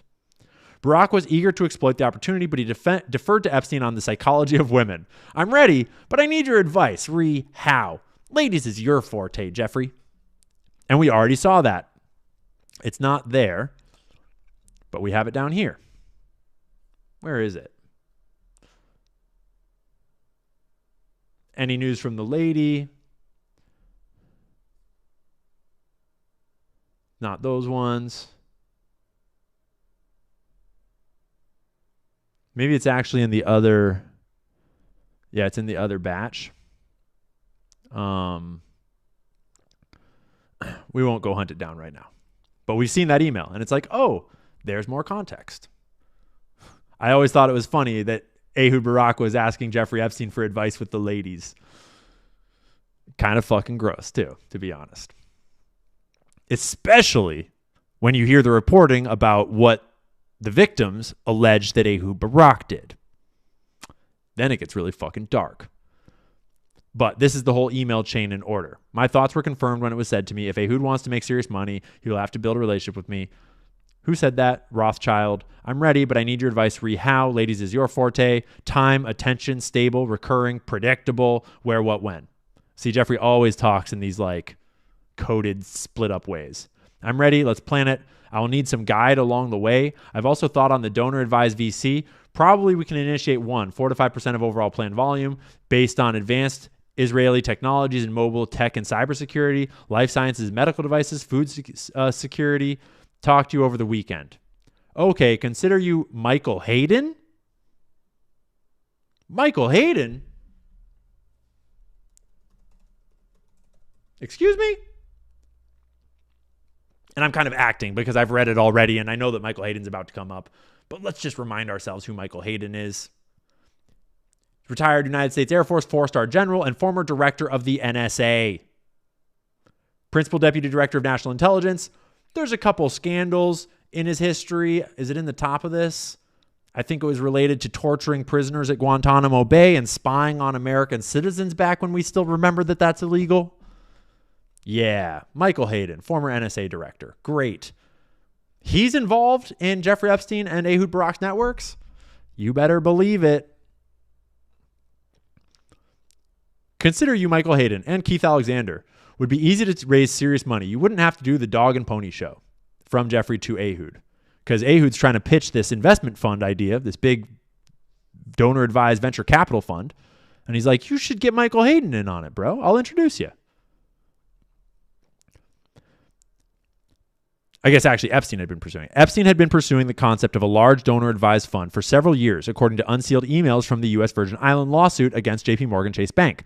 After the 2008 financial crisis, which Epstein had nothing to do with, Epstein tried to convince J.P. Morgan executives to establish a donor-advised fund backed by the Bill and Melinda Gates Foundation, which Jeffrey Epstein had nothing to do with, until he was forced out of the American bank in 2013 because the what's it called? The London whale scandal broke out. And then suddenly the regulators were really cracking down on JP Morgan's books. And they were like, we should probably get this Jeffrey Epstein guy out of our bank before they find him, because that will not be good.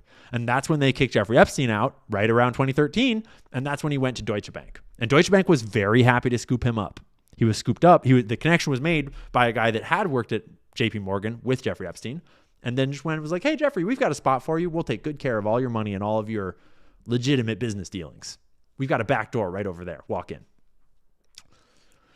He continued to shop the idea to European private banks after he moved his accounts to Deutsche Bank in August of that year. Barak asked Epstein for help building the relationship with de Rothschild. I will need some guide along the way.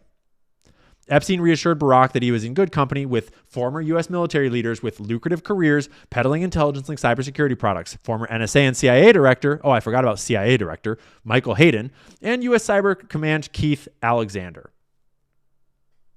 Doing business with Jeffrey Epstein.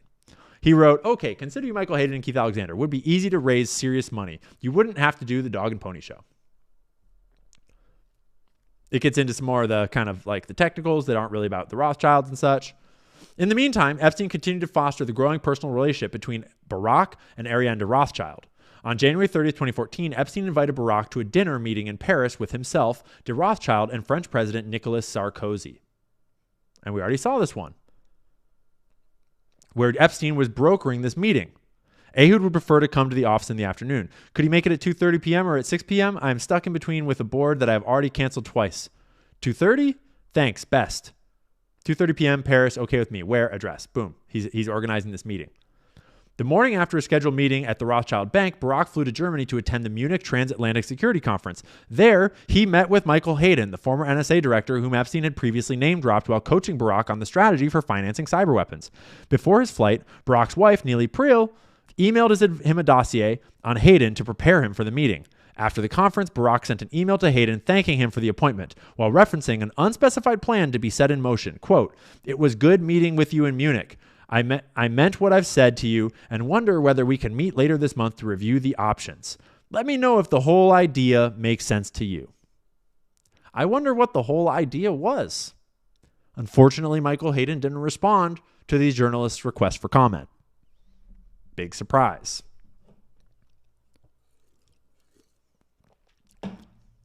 Epstein later emailed Barak asking for an update on the talks. How was Munich? Barak replied, Munich was okay. Better to talk over the phone. Because we probably shouldn't put it in writing, whatever the whole idea is. Because then we might get some ideas about what the idea is. Barak and Hayden tried to schedule a follow-up meeting in New York City the following week on February 26, but the trips missed overlapping by a few hours. Hayden promised, we'll keep working on it. And neither Fegel nor Hayden responded to interview requests for DropSite. The realization of the Zionist vision, just to remind us all, While plans for the donor-advised fund incubated, Epstein found more opportunities to bring de Rothschild and Barak together under the banner of philanthropy and Israeli national security policy. On March 30th, 2014, Epstein sent Barak an email. "I'm trying to figure out how I can be more helpful." The next day, Epstein passed along a message to Barak from the Rothschild Baroness. "Hi, Jeff. Would you mind asking Ehud whether or not he is advising the Herzliya Conference editorial committee on bringing bringing to the conference former or current defense ministers and security specialists?" And I remember reading this email, but I didn't have context on what the Herzliya Security Conference was. The Herzliya Conference is an annual national security policy summit run by the Institute for Policy and Strategy, founded by ex-Mossad research chief Uzi Arad. The conference convenes Israel's top political, security, intelligence, and business leadership to shape the country's security agenda. Barak was on the board of directors for the Interdisciplinary Center, Herzliya, which organized the conference.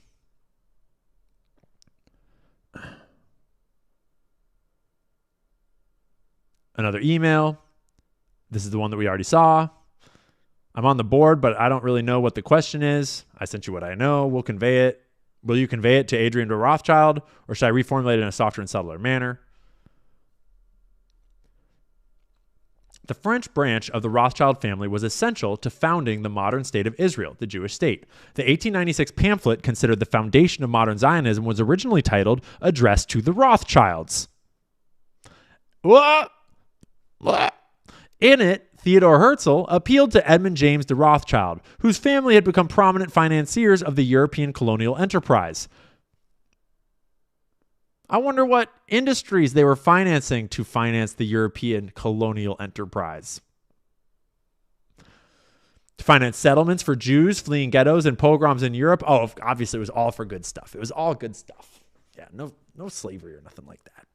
None of that. Slavery was over. The Rothschilds' heir established the Palestine Jewish Colonization Association to purchase land for Jewish settlers. In 1948, Zionist paramilitary Haganah violently expelled the residents of a fishing village near the ruins of Caesarea and demolished most of the homes that remained. In 1962, Edmund James de Rothschild and the Israeli government agreed to convert the Caesarea lease into a tax-exempt nonprofit foundation, in which the foundation would develop the real estate around Caesarea, with profits distributed as grants for higher education in Israel. So let's first ethnically cleanse, murder, and kill and push out all of these Palestinians, take the land, then we'll demolish the villages, and we'll build a nice nonprofit on top of it for Jewish causes. As the Rothschilds, good guys. But in 2010, regulators discovered that the foundation held nearly 500 million shekels in surplus liquidity at the end of the year, but only contributed 20 million shekels to higher education. Held nearly 500 million shekels, but only contributed 20 million to higher education, which was their mission. They're a tax-exempt charity. The Israeli Tax Authority issued an income tax assessment for more than 100 million shekels, challenging the foundation's tax-exempt status. Because it was a front organization, just like all these other charities, allegedly. There's a video of her speaking that I won't subject you to. Barak had been scheduled to speak at Herzliya on June 10, 2014, and he planned to meet with de Rothschild at the conference. Then, a few days before the conference began, Epstein informed Barak of last-minute plans for a dinner meeting with Peter Thiel on June 9th. It's Peter Thiel! It's our buddy Peter! What's up, Peter? Have you figured out yet, Peter, if the human race should endure? I think we're still waiting on you to figure out if you think that the human race should endure, Peter.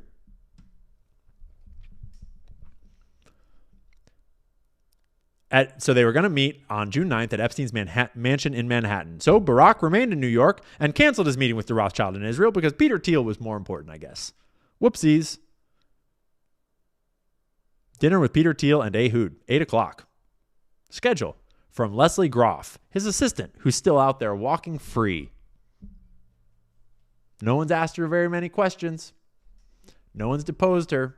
She has blanket immunity from Jeffrey Epstein's original sweetheart deal that was illegal.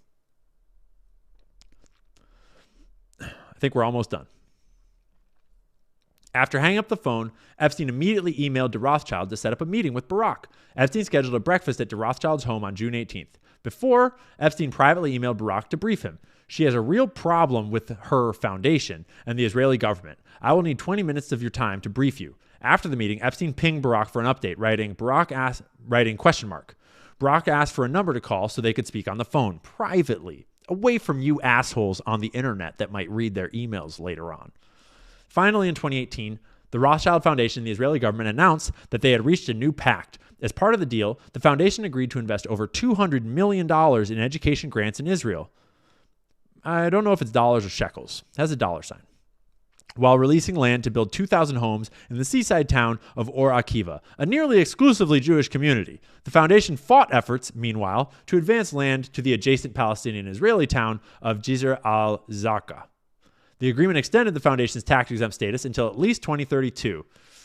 You're all good now that the money's flowing. In a statement announcing the pact, the Israeli government praised the considerable contribution of the Rothschild family to the realization of the Zionist vision and to the state of Israel. Dropsite was unable to confirm whether Barak or Epstein were involved in the resolution to the dispute. But the Rothschilds were sure involved in the resolution to the dispute because they've done so much for Israel. He is ready, assured discreetness. In May of this year, Edmond de Rothschild's Bank Luxembourg unit was convicted of money laundering. Not this year, not 2025. This would be, 2016. It's the year that they were already referring to.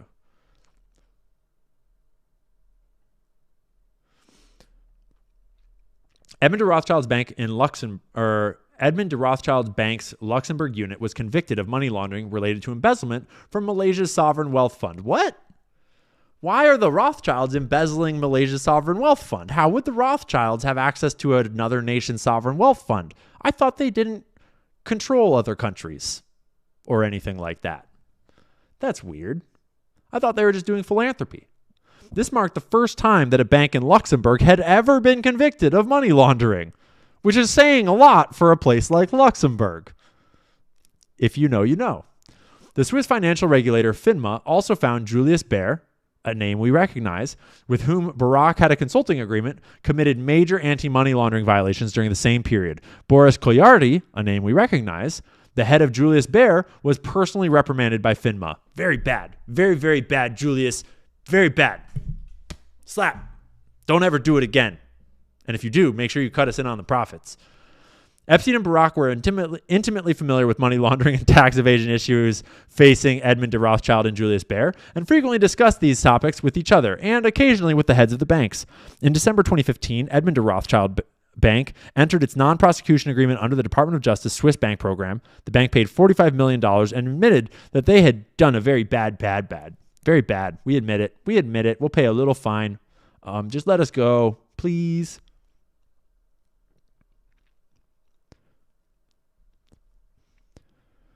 In April 2016, the same month as the Panama Papers leak, the conversations between Epstein and Barak in the former Israeli Prime Minister's inbox came to a halt. Funny.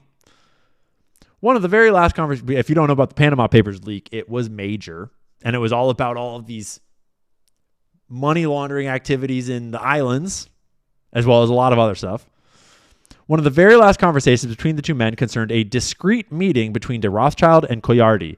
On April 27th, Barak emailed Epstein about weekend schedules, and Epstein replied, quote, "She said she would call me after the general meeting." 2 days later, on April 29th, Barak wrote Epstein, "I met BC, Boris Koyardi, today in Monaco. He is ready. Assured discreetness. Any news from ADR? Adrian de Rothschild." Remember this one? We read this one earlier. Assured discreetness. Any news from ADR? I'm not sure if I read this one to you guys or if I just read it earlier today. And last one. On April 30th, 2017, Barak shared a cryptic email with Epstein in an email thread discussing a New York Times review of the Broadway play Oslo about Norwegian diplomat Terje Rode Larsen, a close friend of Epstein who played a part in the 1990s peace process between Israel and the Palestinian Liberation Organization. Quote, "About time for our actions to turn into theater and movie pieces," Barak wrote cheekily. "Shall we talk? Any news from BC/ADR? Boris Koyardi or Adrian de Rothschild?" Epstein wrote back, "Both have the flu." Barak replied, "High stress." About time for our actions to turn into theater and movie pieces in 2017. Huh. That's interesting. So, that is a really bad news article from really bad journalists that have no sources at all. It's really important that you remember that this news article has no sources at all. Just one really, really bad source, okay, from a serial liar. You can't trust it, okay? And when presented with the direct evidence, it's important to remember not to believe your own eyes and not to read. So let's tie in the final piece here that we skipped over earlier. Why is France so significant to this deep state, to this international cabal of who knows who that seems to be pulling an awful lot of strings behind the scenes? That seems to be involved in weird purchases of airplane hangars in Delaware for repainting airplanes. Financed, obviously, by like French government and French military and French intelligence-linked firms and money. What would France ever have to do with this stuff other than the Rothschild banking arm being really, really a big part of France? Well, his name is Emmanuel Macron, and he's the fucking president there. And I'm sure you've all seen this coming. And I just want to remind you, before we get to this part, before we get to that part, let's all remember some of the stuff that was out there before, but many of us were probably made aware of by Candace Owens' reporting. Emmanuel Macron is well known to be a Rothschild protege. And that's to quote David de Rothschild himself. He had worked as an investment banker at Rothschild & C Bank between 2008 and 2012, after being a regulator in France, mind you. Revolving doors, always revolving. Recruited at the end of 2008, Macron was promoted to a partner with the bank in 2010. In just 2 years, he earned about 2.9 million euros while working for the Rothschilds, according to Financial Times. When assuming office, Macron carried out a string of measures for the rich and companies. He reduced the official corporate tax rate to 25% from 33%, slashed taxes for manufacturers, introduced a flat tax of 30% on investment income, and replaced a wealth tax on very rich with a tax on real estate assets valued at more than 1.3 million euros. Always helping out your own buddies, you know? In September 2018, Financial Times called Macron David de Rothschild's protege and cited the banker as hailing the French president as decisive, extremely intelligent, courageous, and doing what he said he would do. When asked by Financial Times about Macron's unlikely ascent to the presidency, de Rothschild responded that it just seems like the planets have aligned. Because the planets always seem to align for people that are in the club. You know? It's just fate. Don't look too much into it. Don't ask too many questions how this all happens, or you might wind up being an anti-Semite. And that would be bad.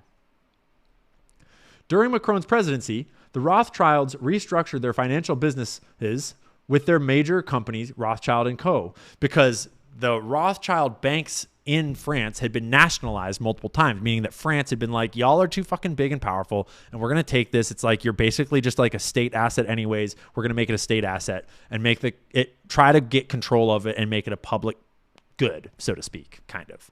Good luck with that. But during Macron's presidency, they went through a deal to make it private again, and they took it back in 2023 in a family-led 3.7 billion euro deal. In March of 2023, Reuters placed emphasis on the Rothschilds' recent expansion into private banking and asset management and becoming very active and dynamic, because they are very much still active and dynamic. And you can read about it in all sorts of different sources, from before the election, from during the election, from since the election. This is one of my favorite articles, Signs of the Times. I put the source link right there, but if you just search for this title, you'll be able to find it too. Very good keywords.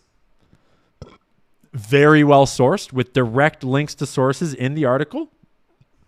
All of these gray pop-outs are direct sources that are cited. And we're not going to go through all of them. We're just going to read a little bit of commentary. As you read, this is based upon a Financial Times article, a very respected, very mainstream source. As you read, it becomes very clear that he was groomed from day one by a Rothschild partner and ended up on a fast track like I've never seen before. The author is from Wall Street. But first, let's examine the first 2 paragraphs of the article, which betrays the man's intentions, because the Financial Times is shilling for the establishment narrative because it's controlled, just like all the other mainstream publications. When Emmanuel Macron told friends in 2008 he was joining Rothschild, the prestigious investment bank, the then 30-year-old civil servant was warned that it could scupper a future career in politics. Quote, "You're conscious that banking is not any kind of job, and Rothschild not any kind of bank," said one friend to the man who 9 years later would become the frontrunner in France's presidential election. Quote, "Meanwhile, Macron is likely a conspiracy website's wet dream. Not only was he groomed by Rothschild bankers, he was also a Bilderberg meeting attendee in 2014. Of course. Incredibly enough, Macron's personal life is just as bizarre. Wikipedia notes that raised in a non-religious family, he was baptized a Roman Catholic at his own request at age 12. Impressive that the man figured out religion at such a young age, but what's even more bizarre is what he did 3 years later. At 15, as I'm sure you've heard, shortly after discovering Jesus, he decided to seduce his high school teacher, who was 24 years older and married with 3 children. I'm not in the habit of quoting Slate, but an article on the topic published there was excellent, and we learn all about it.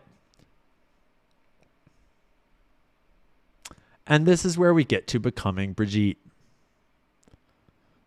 Candace Owens and Xavier Poussard. And I'm sure you've heard about it. I'm sure you know.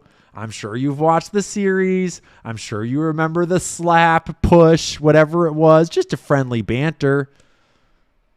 Obviously, this is very, very mean and very bad. Bad Candace. Very anti-Semitic of her to ask questions about this woman, obviously, that has no photos of her past, no photos of her pregnant, no photos of her as a young girl, no photos of her raising her children at all.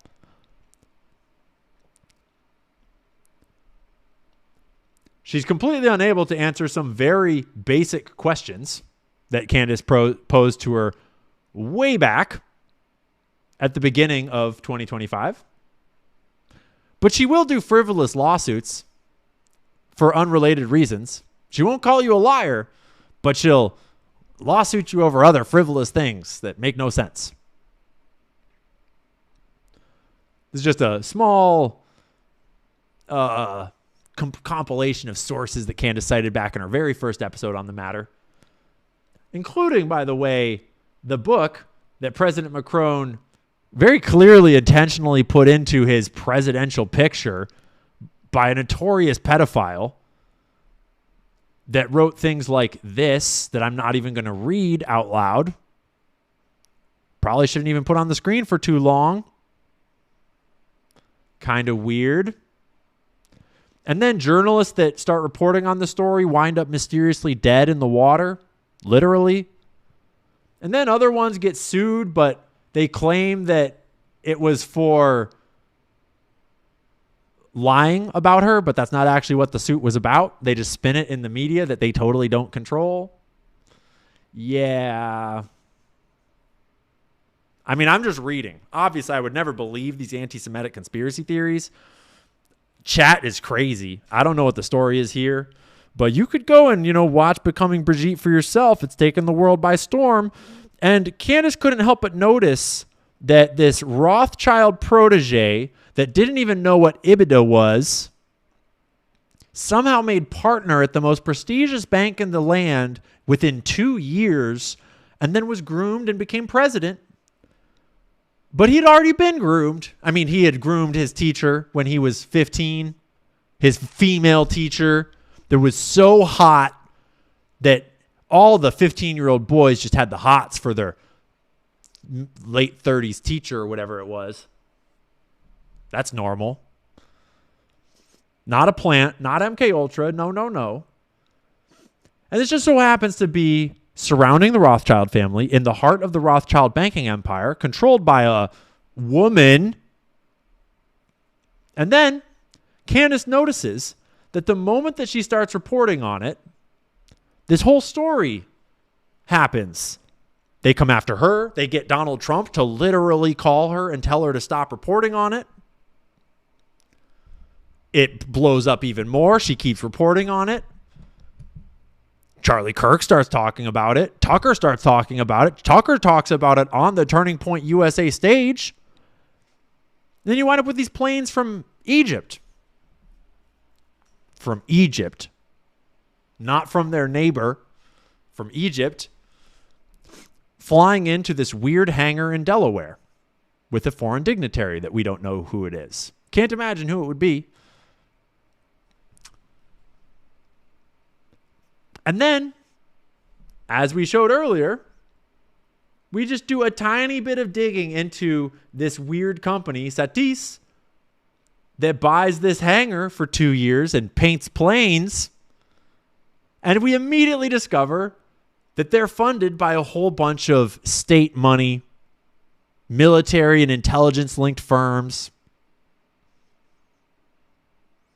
And that it looks an awful lot like the pattern of a dual-use corporation that's a private entity. Nothing sketchy there,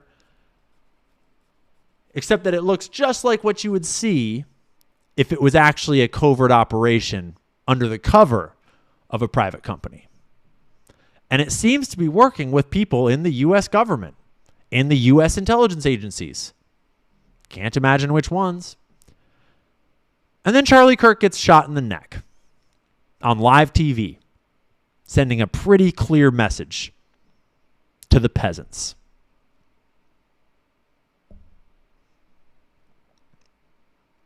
Did it freeze? Did it really freeze?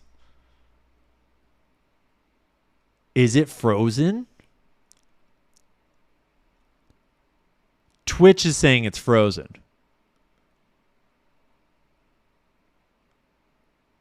Bro, Twitch is gone, dogs. Twitch is gone. It's still up on YouTube, right? I still see myself on YouTube. But YouTube doesn't realize they can see in the chat. Maybe we got a little too spicy for the Twitch. Is it a bot raid? I don't know. But hopefully Twitch will figure it out. We're going to keep on going on YouTube. Because for now, we're still moving. If you haven't seen the movie or the video we put out last week about how we got attacked on Twitch by bots as soon as we started digging into Pastor Rob McCoy, you might want to go watch that one. But you see what we're putting together here? How, here, I'll take the chat off. You see what we're putting together? How all these pieces actually do connect in a weird way?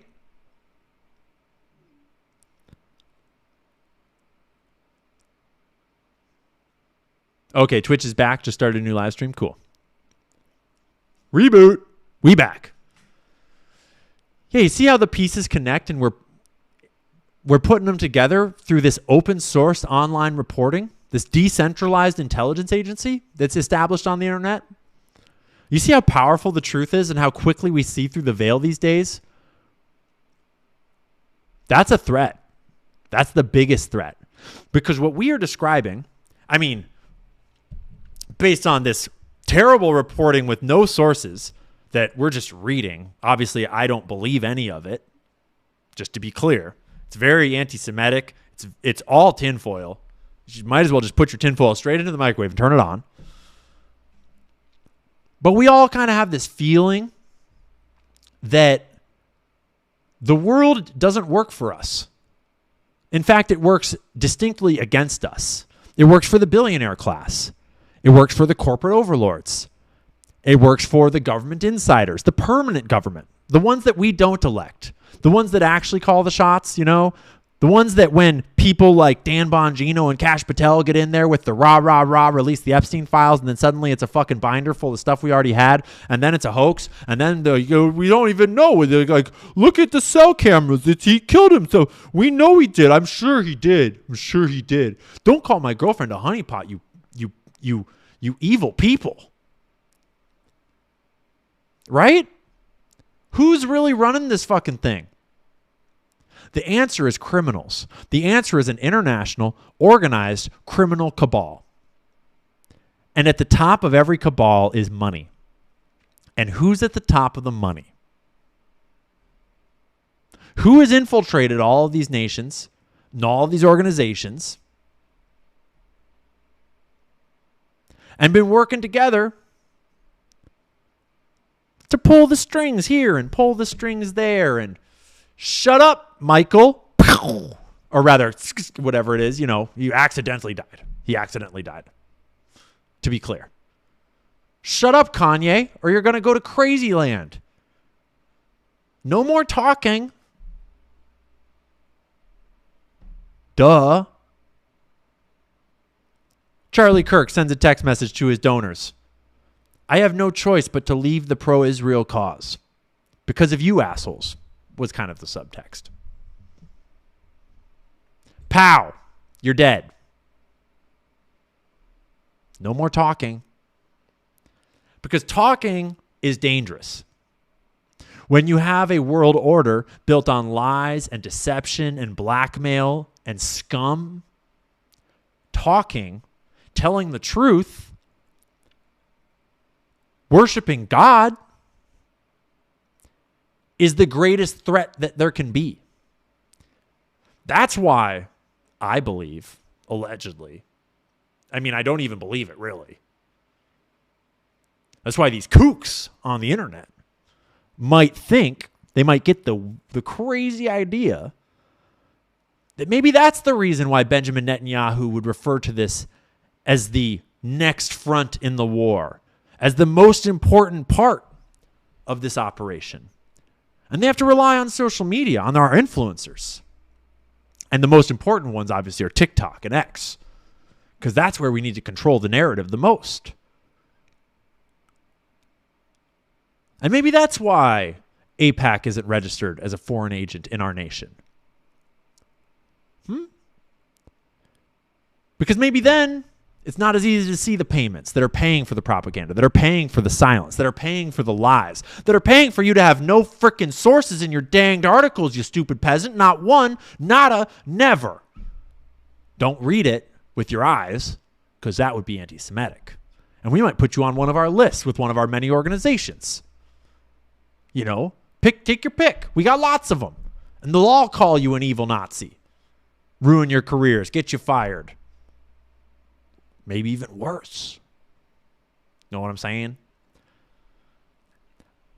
You could see why a crazy conspiracy theorist on the internet might come to think these things in this climate. Obviously, they would be incorrect. Obviously, that would just be a conspiracy theory. It would be very anti-Semitic to even suggest. Shame on whoever would suggest such things. But it is kind of weird. It's a weird coincidence when all the dots seem to connect. And when the man that founds the organization Turning Point turns out to be the turning point in the American conversation, and we're finally fed up with this bullshit.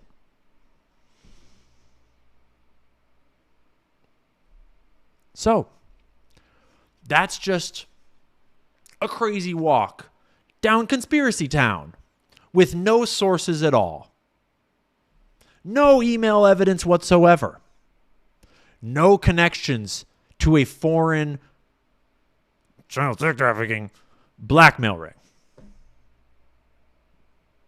that may or may not have visited the White House 17 times in that one presidency, but who really cares?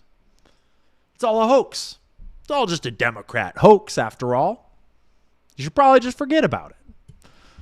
Shut up and just drink the slop online.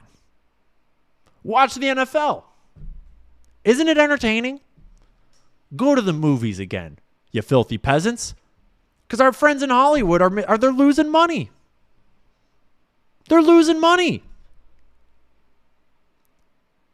These esteemed producers in Hollywood that work so hard for your entertainment, and they're losing money. All because you won't just drink the slop. I think, really, honestly, we are the criminals here. Like, honestly, we deserve all of this because we're the ones in the wrong, because they're supposed to make money. And when you talk about this kind of horrible stuff online, I mean, A, you hurt their feelings, which is very bad, but B, you lose the money. So, by the way, maybe we should pass more of those laws that prevent Americans from boycotting a foreign nation from deciding how to spend their money because of a foreign nation over there. Maybe we should pass more of those laws. That would be great. So, you are the bad guy. Correct. Whoever said that in the chat, Red Syrup, you're right. Thanks for getting it. Thanks for picking up what I'm putting down. You are the bad guy, Americans, obviously, and shame on you, truly. I hope that is the message that you could take away from this programming tonight, because it's important that you listen carefully to the subtext of what's being said so that you can really think about your country and your patriotism and your people and your government and the pedophile. I mean, like, yourselves. Think about yourselves and how you could do better. Do better, America. That's really the message on today's program. And I think that's where we'll leave it for tonight, is do better, America. Do better. And with that, in a short moment, we're going to play the outro, but don't go away. We'll come right back and we'll do some supers. But before that, I just want to give you this closing message to hopefully encourage you to think about your lives and how you could be less anti-Semitic and a little bit more patriotic for the great nation of Israel, because really being Israel first is being America first, obviously. And so I think it's important that before you go to sleep tonight, you should probably turn on a sermon by America's pastor, the great Robert McCoy. Really a titanic figure, a legendary speaker of the gospel, basically God himself, America's pastor, Rob McCoy. Tonight, I would like you to listen to one of the many truly, truly prophetic sermons, truly just enlightened readings. Basically, the gifts from God that Rob McCoy is. Listen to one of those tonight and think about how you can do better as an American peasant. And hopefully tomorrow you can wake up cleansed of your sins that have brought America to this terrible place that we are in now. Okay? So, thanks for watching, and I'll see you on the other side for some super chats. Conspiracy theories are entering a Information is the oxygen of a democracy. There's so much evidence out there that even if less than 1% is true, that would be enough to collapse the current paradigm and change the whole planet.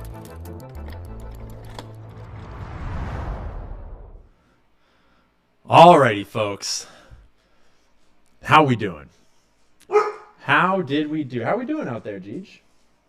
You want in on the party? Gigi is over it. Gigi is sick of all of you anti-Semites spewing your vitriol. What's up, Gigi? Are we safe? We safe? Good girl. Good looking out. Good looking out. Cool. I didn't pay much of any attention to the chat during that whole thing because we were on a roll. We were busy. But now we're going to hang out for a minute. We're going to talk shit in the super chats. Let me look at the time. I don't even know what time it is. 10:14 here. We've been going for 2 hours and a little. So I'll take us to, I guess, 11. 45 minutes of supers or so. And I'll get through all the big ones I can. And I'll try to get through as many as I can. Try not to ramble too much. I'm seeing the chat talking about an echo. Oh, there is an echo. I gotcha. Cool. Sorry about that. Echo's fixed. My bad, guys. My bad. We're better, right? We're better? We're back? I got to wait for the lag on YouTube to catch up. Just make sure. Yeah, we're better.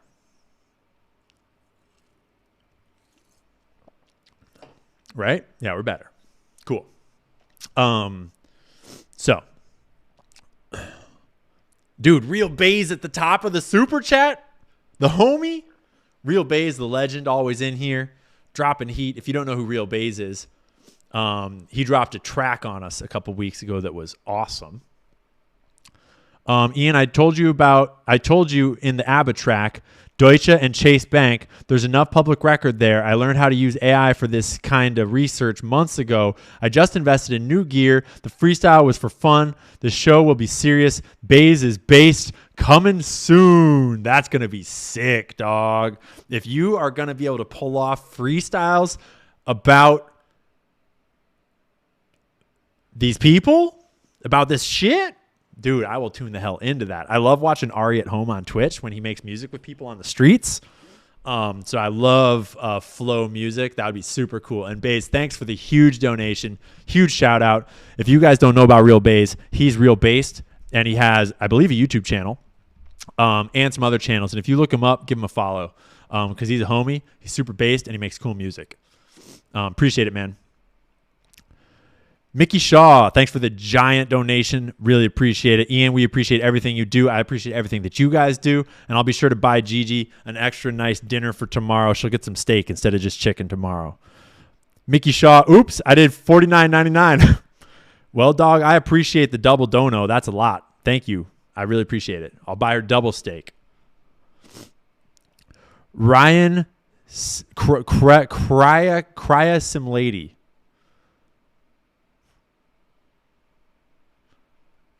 Thanks for the big dono. Go to bed, kiddo. You will be needed. A course in miracles studied by Bentons and the dude one never minded. This world is full of miracles. They stand in shining silence next to every dream of pain and suffering, of sin and guilt. Cheers. It sounds like maybe you need to go to bed, but I'm glad you're still here. Thank you. I appreciate the dono. I appreciate you hanging out and the positive vibes. Appreciate it. Mickey Shaw, thanks again for another dono. Dang, dog. Top donator right here. Just one more. Ian, can you imagine inviting Candace to the upcoming collab with Nick and Dave and Clint? Please make that happen. That would be a freaking party. I mean, I can imagine it. Candace is pretty busy, though, and she guards her interview time pretty closely, I think, because she's focused. She's got to stay focused, and we need her focused. But, you know, I would be very open to it. I think it'd be best to be honest, Candace doesn't like Nick, and I get it. They've got beef, and they're both strong personalities. I don't even really want to be in the room with both of them, honestly, now that I think about it. But I hope that they can squash that in the future. We all have our differences, and that's important. We're supposed to have our differences. I would hope that Nick can be a little kinder to her and stop talking so much shit. And I hope that Candace could, chill out a little bit. I think that Candace thinks... My understanding is that Candace thinks that Nick is a Fed, and who knows? You know, Candace is very good at her research and what she does, and she has a lot of inside sources. I don't know that, and I don't see that currently. And personally, I'm of the mind that like I'll still talk to someone if they're a Fed. I don't really care. If it's an interesting conversation, let's have a conversation. And if the Fed has a good argument, cool, whatever, dog. Let's see if we can beat that argument, right? But you know, drama is drama, and I'm a drama-free kind of a person, so I'll stay out of it. But I love them all, you know. Techie Head. Satis, Delaware, searched from our favorite country, March 22nd. Looks like we got an anti-Semite in the chat doing bad. Very bad search of you to do that. I wonder where else they've been searched. I wonder who else has been searched. That's interesting. Thanks for the dono, by the way. Daniel Ortega, 5026. Right off the bat, I need to ask you what the chances are that Erica is one of Candace's informants. I think it's basically zero. I don't know. I don't have inside information on that. But I think she's not, is my guess, if I had to guess. I think that Erica is basically like my current. So I'm still entertaining the theories about her. I'm still listening to all the theories about her. But I'm currently of the mind that I think she's just being kind of controlled and that she's very unplugged and that she's basically dissociated from the internet and has no fucking clue what's going on out here. Or she's lying through her fucking teeth and she's one of the most evil people ever, which is like, I got to see some pretty strong evidence before I'm going to like believe that and then like advocate for it on the internet. So I'm kind of choosing to believe in the goodness of people and in the goodness of love, even if there are some suspicious stuffs going on. Oftentimes, it's all important to remember too, that oftentimes people that get planted into positions, that get groomed for positions, oftentimes they don't actually understand the fullness of what they are being put into. So it is possible that she's like planted there in a sense, but not actually like as in like agent operative, but more as like my daughter would be a great person to get over there kind of a thing. But I don't know. Her parents are super sus. Her background is pretty sus, but there's a lot of people in those industries that are sus. So I'm going to keep looking at it and digging into it and being skeptical of her. But for now, I don't know. Got to fix problems and also document the patterns in the past few centuries of history. Need blueprint for society that is not structurally vulnerable to organized crime. Collective studying of history is part of the solution. Fran Arant, thank you for the dono. I completely agree. This is a kind of a controversial take, but I believe that a big part of the solution, I think there's different ways the solution could have been enacted in the past, but now that we're here, I think that a big part of the solution is implementing blockchain technology for public goods. I think it's important that private citizens have access to private technology and private industry, private money, private communications and stuff. And this is the opposite of what the government wants. The government wants all of us on surveilled blockchains and all of their shit on private secret shit. But what we need is we need all of them on fucking public blockchains so we can audit every single dollar they spend. Every communication that they use should be on a public blockchain that's all entirely traceable. Everything that is a public good should be public forever, not deletable, not changeable, immutable. And blockchain technology literally does that. And like, honestly, if we were to, as a collective, everyone were to call for blockchain for these elites, blockchain for the politicians, blockchain for the money, blockchain for all of it, and it's all auditable, it's all trackable, that would solve a fuckload of it right away.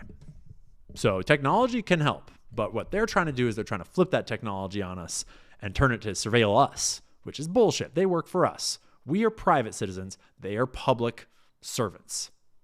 There are slaves. They should be. Anyways. Sierra Zinger, thank you for the dono. Wrote a song during your live. Thanks for the inspo. Thanks for being inspired, dog. That's sick. Huge fan of musicians. I'll have a musician shout out at you guys before long here too. Super bass musician coming right up. Stoyan MK, thanks for the dono. We need a proper conspiracy vision board. Also, must read Transformation America. It's a lot, and it makes some wild claims. They fit. Sounds like that's a good title. And a conspiracy vision board, dog, I am about to give you web, and you can make that conspiracy vision board for yourself, and you can get wicked with it, dude. I'm very excited for that. Pimbelama, thanks for the Aussie dollars. Coming across the big pond. United we stand, divided we fall. Love conquers all. Amen. You're already more American sounding than fucking half of these people in Congress shilling for this foreign nation. Appreciate it. Shout out to Australia. Kyle Lucerex, thank you. Appreciate it. Free Speech Friday. This super just reminded me to submit my timesheet. Lol. Yeah, dog. Don't get in trouble out there. All y'all peasants, don't get fucked over by the system. And I don't mean to shame people working real jobs. It's fucking important. And there ain't no shame in working real jobs. A lot more honor in working a real job and earning real money, even if it's shitty, than being one of these assholes that's doing what they're doing. Sucking off the system like vampires. Manipulating all the people. Stealing from all of us at once. Cryasim Lady. Hey, the same name again, eh? Thanks for the second dono. Love holds, no grievance, a course in miracles. Miracles, sizzla, bro. Yeah. Chad, I wonder, do you think this person is young or old? They got to be young, right? Is this young talk or old talk? That's some vibes right there. I appreciate it.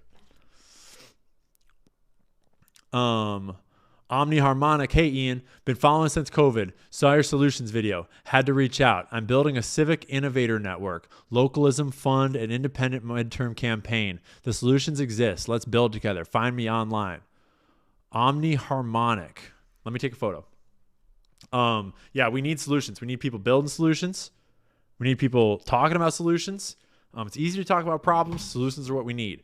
And definitely one of the solutions is not voting for any of these assholes that are already in government ever again. If they've already fucked up, don't ever vote for them again. Don't let them suck you into their left-right bullshit. That's all lies.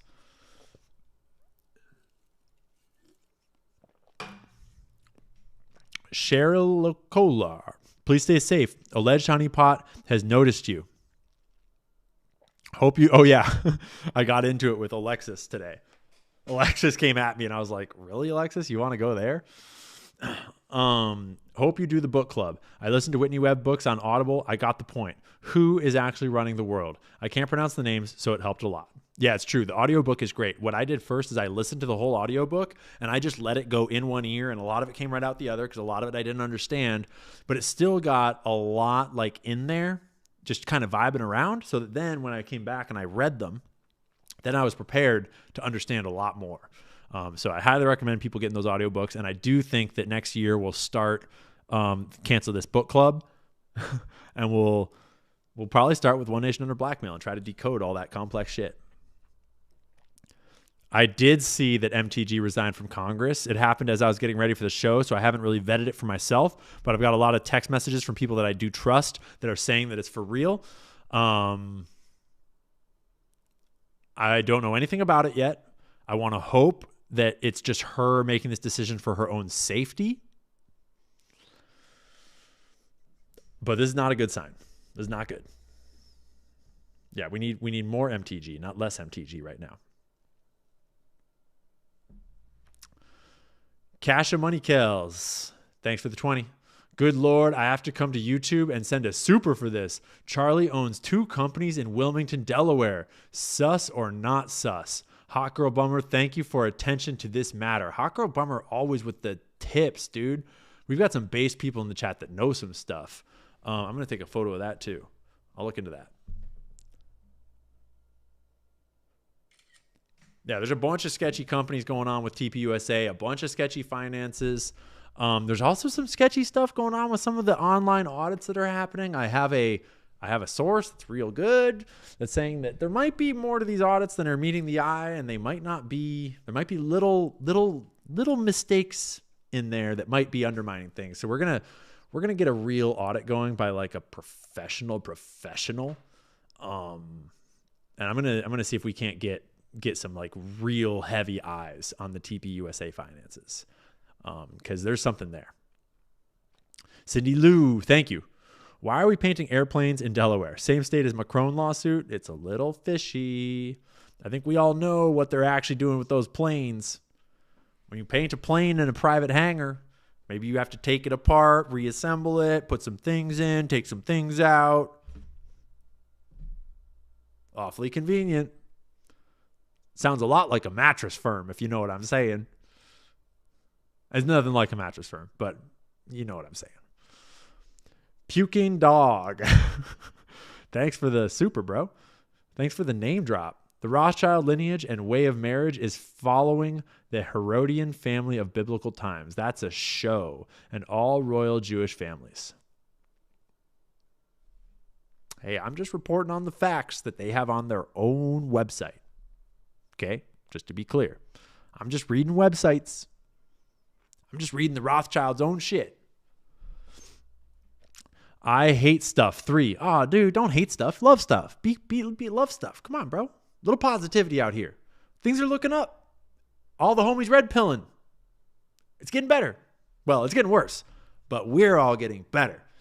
This is just a reminder that Ian Carroll is neither accident prone nor suicidal. Amen, brother. I am not. I drive carefully and safely. I don't do anything risky. Don't do any risky sports anymore. I don't do drugs. I don't do anything like that that would be harmful or dangerous or that I could overdose on or anything like that. I don't even really drink or party at all. And I certainly am not suicidal. I freaking love my life. We are on a roll. And don't ever let no one tell you otherwise, okay? Same with Candace. Anything happens to Candace, we will fucking ride, okay? The whole internet, the whole world will ride. Don't you guys touch her. Don't do nothing. It will be the biggest mistake of your damn lives. Same goes for Tucker. Okay? Same goes for all of them. We're watching you. Don't you even start. We know who it is. We already knew with Charlie. We'll know double if you do it again. Melissa Gladstone, 5968. Into CC, Costa Mesa DCA, Costa Mesa, California. Debbie Magnuson, Project Cuddle, Chuck Smith, Alex Greiner, Pastor Iglesias, Project Steal a Baby, deleted Google page, deleted Google reviews, Wells Fargo, Allstate, Oprah, John Stamos. I don't even know what that means, but that is a spicy comment. Thank you for the donation and for the spice. Epstein was innocent. Shout out to the Rob. Rob can't be serious, right, guys? Shout out to Rob. Thanks for being here. We always need a little bit of goodness in the chat, a little bit of good humor in the chat. Super chat is censoring me. Check normal messages. I don't know how to check normal messages. They're all gone, bro. But yeah, super chats will censor you if you say the wrong things. Yeah, I have seen that before. I was trying to give Baron a super chat and it wasn't letting me type in the name Charlie Kirk. And I had to type in CK. It was bizarre. And then it let me send it. No problem. They got a Louisiana company, Arkel. They've won many government contracts, some up to $500 million, and did work in Gaza recently. Not much information out there about them at all. There are a lot of companies like this around. There's a lot of shady shell corporations, shady LLCs, little private sneak jobs, just hanging around in the shadows, doing double duty. Little front company, little black business on the back end. Tale as old as time. Mad World 1984, you are the GOAT. Thank you. I appreciate that. Appreciate the 10. Honestly, dogs, remember at the start of the show when I said that, like, I don't know what's going on in here, and I barely even got ready in time, and I've got all this shit that I, like, literally, I felt so unprepared today, but I feel like we put together a pretty damn good show, actually. Maybe it's a little boring in the middle, like maybe we got a little heavy into, like, history class or into, like, this article, but I thought it was a pretty good show, honestly. For all things considered, having just gotten back from traveling, having spent my whole day trying to get this website to work, this app that I've been playing with, I thought it was a pretty damn good show. So thank you. I appreciate that. Coro Control. Thanks for the dono. Been watching your streams for a while. Thank you for speaking truth to power. You are very important for the kind of society we live in. Thank you for all you do. Have a good night. God bless. Thank you. I appreciate that. We're all important for a society that we live in. Every one of us plays a part. I might be a messenger. I might seem like I have a prominent role, and I certainly take I take that responsibility very seriously. But like, we're all America. Like, every American is America. Every Australian is Australia. Every British person is Britain. You know, all of us are our collective cultures, and it's up to all of us to be our best. And we all play that equal role in God, right? Like, we're all a piece of it. So don't downplay yourselves, right? You never know what you might be called to contribute in the future. You never know what is going to be placed in front of you. Ooh, I just got a mosquito. You never know what you're going to be called to do. So always be ready. Take good care of yourself so you're ready when the time comes. M. Garcia, 0910, Maxwell email server is still active and ran by ex-Pirate Bay admin. What? How do you know that? And why the hell have they not released it yet? I would like to read it. Thank you very much. In fact, I'd like to read all of their emails. Old Sarah Kellen emails, old Leslie Groff emails, old Ghislaine Maxwell emails. There's also an awful lot more Epstein emails and Ehud Barak emails out there. Hell, why don't we just subpoena Bibi's emails at this point? We're already funding his whole freaking life. We're already the reason why he's not in prison 5 years ago. Just subpoena that boy's emails. He's basically works for us at this point. We're the ones that pay his salary. We're the ones that pay for all their health care. We're the ones that pay for all their bombs. Subpoena his emails. Call him to the stand. Fuck that guy. Respectfully, obviously. C.D. Kinsey. Thank you. I believe that the Epstein files are connected to the 2016 Russian interference. You should investigate, please. I love your work. There's actually a lot of evidence in these files of Epstein colluding in those networks and talking to a lot of people. And I haven't done the dig to put it all together yet, but I've seen pieces of it and I've seen people reporting on it. And there's a lot of stuff in these emails still that just takes someone like Ryan Grimm, right? Putting the pieces together and like threading that narrative with the context, with other investigation and other research and other sources to help understand how these emails all link up. Because as you saw, they're all so disconnected and so hard to piece together that it's going to take us some time, but we're going to do it. And there's a lot of stuff that's going to come out. January 6th, 9/11. I don't think 9/11 is in the email files. We don't have emails from that far back. But 9/11 is going to be the big one that's going to come down. And we all kind of already know what happened. But I'm just waiting for a break in this story. I'm kind of just waiting for Candace to figure out who actually shot Charlie. So then we can figure out who brought down the towers. Because who knows? Nobody knows who brought down Building 7 and both of the other ones. And, all the rest of it all. But we got some ideas. It's probably Egypt, honestly. It's probably Egypt. Delaney Lore, 7880. Can you look into Janet Osebard? She made the doc The Fall of Cabal about the Rothschild and other things, and then made a series about COVID. She was missing and then confirmed dead by suicide. So I am familiar with these documentaries, with these films. I did not know that she had died by suicide. I'd be curious to look into that. Fall of the Cabal, if I remember correctly, it was one of those ones that digs back into like the Ashkenazi stuff and like the old, like the history of the Rothschilds in ways that I just don't know how to source very well. You kind of have to like give yourself a full-on ancient, like a history degree and like literally read the primary sources to piece it all together in a way that you can genuinely trust. And like, I'm no Daryl Cooper. And so someday I aspire to be that informed to like literally know for sure. But like, for now, I'm going to read casual and I try not to put too much stock in those things. Even if they make sense, I can't just go reporting on like all of it, But shout out to people that do know this stuff.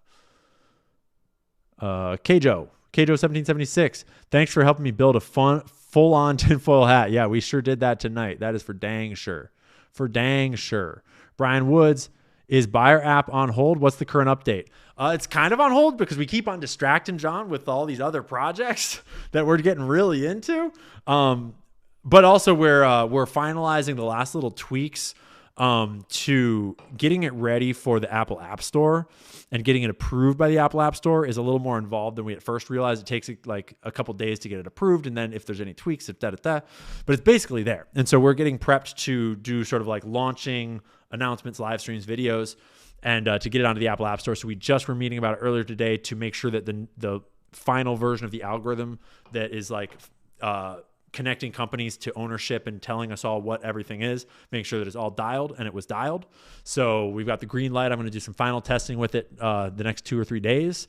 We'll send it out to the beta testers one last time while it's being approved for Apple, and then we'll launch in the next week or so. But we're committed to giving a really solid product rather than trying to rush it out. We don't have any investors. We don't have anyone waiting on us except for all you lovely people, and we know that you are patient people. And if you're not, too bad. You're going to have to be. But it is basically here. And don't worry, you will not miss it when it comes out. It is going to be gangster, and it's going to be everywhere. We're going to shout it from the rooftops. And I have a feeling that it's going to make a pretty big splash. Buyerapp.com, if you didn't know. BUYRAPP.com. And if you're not familiar, BUYRAPP.com. And let me just quickly pull it up for you so y'all can see. This is what you're looking for, buyerapp.com. You can still sign up to be in the beta if you want, which will also sign you up for being the first to be told when it goes live. You can follow it on socials.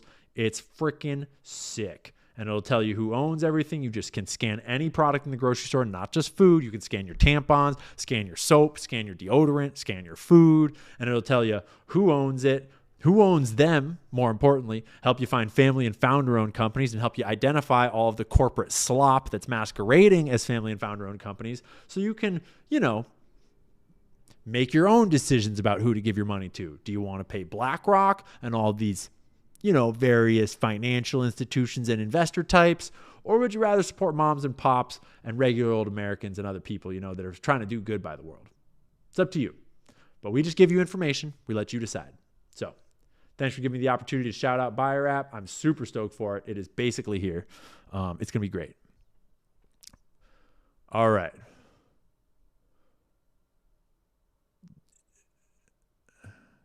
Is that a new one? What? Oh, it's right there. I just clicked on it. Cool. And don't worry, guys. If you're coming in up top, we'll do one last screen up the top when we finish up here. Ian, shout out to the Ians, homie. Thank you for doing what you do. This shiz is so important. Also, George Webb, 100. I was actually just talking to George Webb the other day. He gave me a call about something totally unrelated. Thank you. I appreciate that. It is important. And I think it's great that you guys pay attention. It's important that more of us pay attention and talk about this shit. Caitlin Banks, thank you. Have you looked into the SRA in Utah? MormonMonarch.com. We are the people Utah on YouTube. It connects with CIA and MK Ultra. SRA, if you're not familiar, satanic ritual abuse. MormonMonarch.com. Let me take a little note here.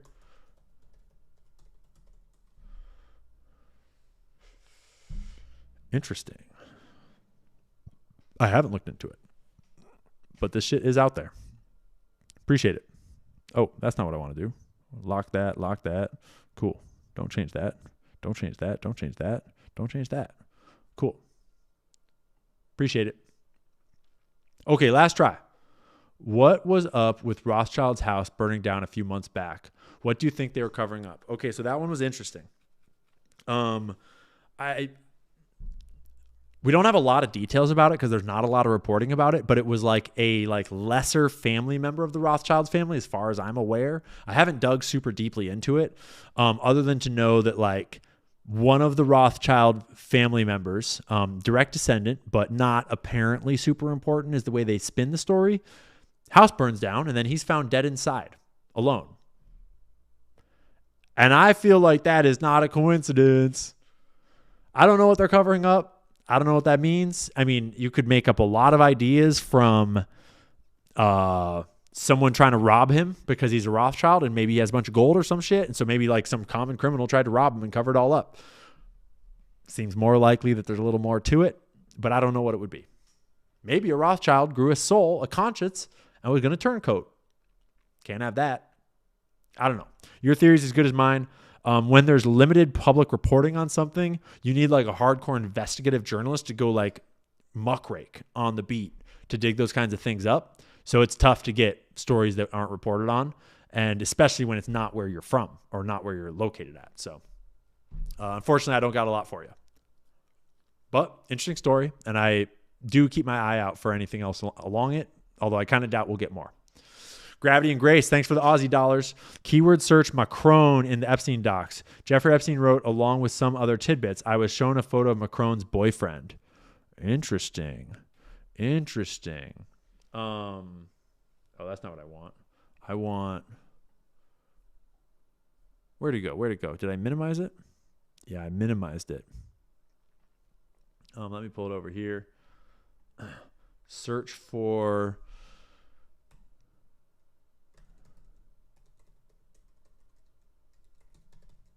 Let me see if it pulls anything up on the first try. I'm still kind of learning how to talk to Webb in ways that will engage with its current memory and all that, its current code.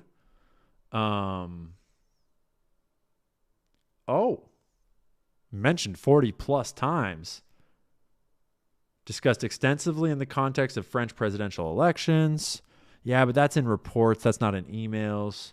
European politics, China relations, related entities and relationships, Marie Le Pen.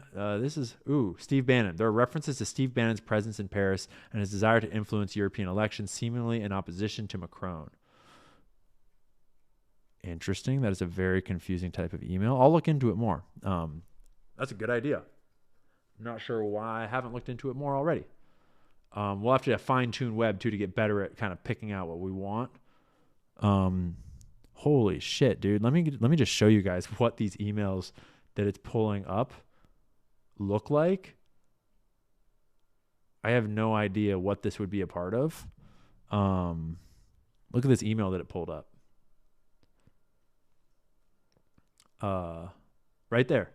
President Emmanuel Macron of France. Above, commands respect on the world stage, but at home he has fallen very far, very fast, with an approval rating of only 19%. So is this like code, the like metadata on the back end of a website or something, or a instant messenger, or a web? Like, what is this? Any nerds in the chat know what this is? But yeah, there's a bunch of mentions. None of them have been juicy so far that I've clicked on. Macron is seen as a young, dynamic leader. Again, what is this, dog? What is this? Number 105. Okay, so this is in the instant messenger chats. I recognize these. These are like logs from like an instant messaging service that he was using. Macron government. No, yup. No, oh wait, those are not the messages. The ministers of the elite. Sender, JEE, iTunes at gmail.com. I would need to dig into this a lot more. Now at the pyramid with the entire government, what are your plans? Whoa, spicy. Macron government? Now at the pyramid with entire government. What are your plans, Illuminati master?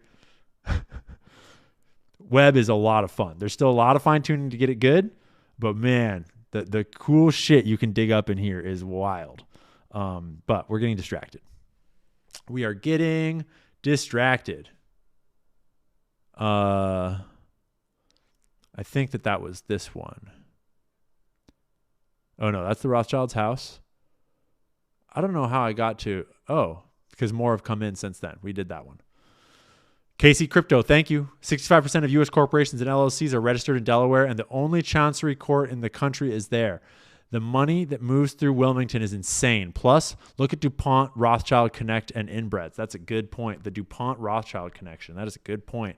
And yeah, there is and also like there's a bunch of corporations based out of Delaware. I saw a cool tip on X that about the sketchy blonde girl at Turning Point USA. One of her shell companies has like an address in Delaware, but I think it's just their registered agent for her bullshit corporation. That's how she's money laundering or whatever she's doing, fundraising, allegedly. And it's like literally a 1-block walk to the sketchy government building that Candace is identified on. I think it's King Street. But I think it's just a registered agent. I don't know if there's a significance to that, but I think we all need to be looking a little more carefully at Delaware. HLSPW, thank you. I think Candace might reveal the U.S.'s CIA, FBI intel through this investigation without realizing it. CIA is not CI FBI. I think that's what Cash is protecting right now. Confidential informant FBI, I think is what you're referring to there. CI FBI. Or Central Intelligence FBI. But yeah, there's definitely some shadowy underbellies to these organizations, and I think Candace is exposing some of this shit that she's not supposed to talk about. And I think it's causing a real panic up in the high houses because they don't know what to do about it. Yeah. Thanks for the Canadian bucks. Lil This. You are my favorite. You have opened my eyes to so much. I have mad respect for you and everything you do. Sorry in advance for the lowly Canadian dollars, but I can only work with what I've got. Hey, no shade on Canada, dog. I love Canadians. I don't love your government, but I love Canadians. And thank you. I appreciate the hype. Much appreciated. Cash Patel saved Charlie Kirk's life. See you in Valhalla, Charlie. Don't believe. Go dig him up. 33 hours and you'll Charlie Kirk it, Mossad. You know, I'm still open to the Charlie Kirk is still alive theories, but I have looked at the squib stuff. it would be a pretty tough operation to pull off in front of everybody like that. But, you know, they do have all kinds of Hollywood tech that we don't know about, so I'm just keeping my mind open. I'm certainly operating off the perspective that he's dead and that we need to solve the crime. But if in the process of solving it, we prove that that is actually the case, then we're on some Q shit, homie. Then it's fucking like 500D chess, trust the plan. And that shit would be crazy, dog. That'd be crazy. If you don't follow a couple of cool Q accounts, like, come on. Like, are you even living? Are you even living? Like, for real. I seriously love those guys. I'm not making fun of them, honestly. I freaking love it. And I don't know what's real, dude. I don't freaking know what's real. Like, Monarch. We don't even know the half of what's going on out there, right? So just, you know, keep an open mind. You might not know everything. Remember that. But still look for the truth, obviously. This roast is insane. Like the roast you're eating or me roasting their asses? Because I feel like we got pretty heated in there. I'm not like, sounds like Twitch came back up, but I'm not surprised that Twitch went down, to be honest. Mr. LeBlanco, 1980, thank you. These the same British spy planes that flew over Israel? Have you looked into India's connections to everything from 9/11, pandemic, and recent event? No, not really. India, I don't look at too often, honestly. Though they do have a lot of people. They've got a lot of very necessary H-1B employees that we really need to import, obviously. But I'm not trying to throw shade on my Indian homies. I got some tight Indian homies. You know, all peoples are diverse, and I judge everyone as individuals. And I don't know much about India's current role in geopolitics, to be honest. I'm focused on a lot of other nations right now, like Gulf nations, like Israel and Levant nations, Ukraine, Venezuela, Mexico. There's only so much one man can learn. But I'll look into it someday. Nobis, P.S. still employs my mom. One who still lives with my dad. The one that told her CP was legal when I found it at 12. One that destroyed evidence of his dad. Dude, I'm sorry, bro. That freaking sucks. Whether you're a bro or a bra, that's a rough one, dog. I hope you're doing better. That's not good. You've had some tough times in your life. Overcome. Solve your shit. Take responsibility for your life and overcome whatever all that did. Sorry for that. That sucks. It's an evil world out there, folks. But you're not alone. There's a lot of other people that have been through a lot of evil shit. You're not alone. True Fevades, Ehud Barak, Ehud Schneerson, and Idan Nurek made Paragon Solutions. Then Schneerson and Nurek were hired by Dave Bloomberg, TPUSA Advisory Council. Oh, I don't know about the TPUSA connection to that. Ehud Schneerson and Paragon Solutions, all of that is so wild, and I definitely reported on that when that happened, the Italy stuff. They literally got caught running a freaking blackmail ring in Italy that was international. They were just selling, like, Paragon is like the next Pegasus. These Israeli tech firms that are spying on everybody. Cool link, bro. I'll look into that. Mutual Aid, DTLA, 2515 West 7th Street, 90057, 10 a.m. to 6 p.m. every day. $20 to $40 to fill your kitchen. Volunteer for free food. MacArthur Park. Hell yeah. Help out the homies. Help out your community if I'm reading you right. That's awesome.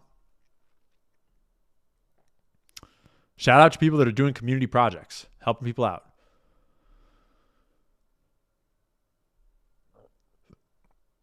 We're running up on our time here, guys. So I'm going to read the 5 on screen, and then I'm going to do a few scrolls and get some of the ones at the bottom. You know how we do it. And then we'll wrap this thing up. I'm getting pretty tired.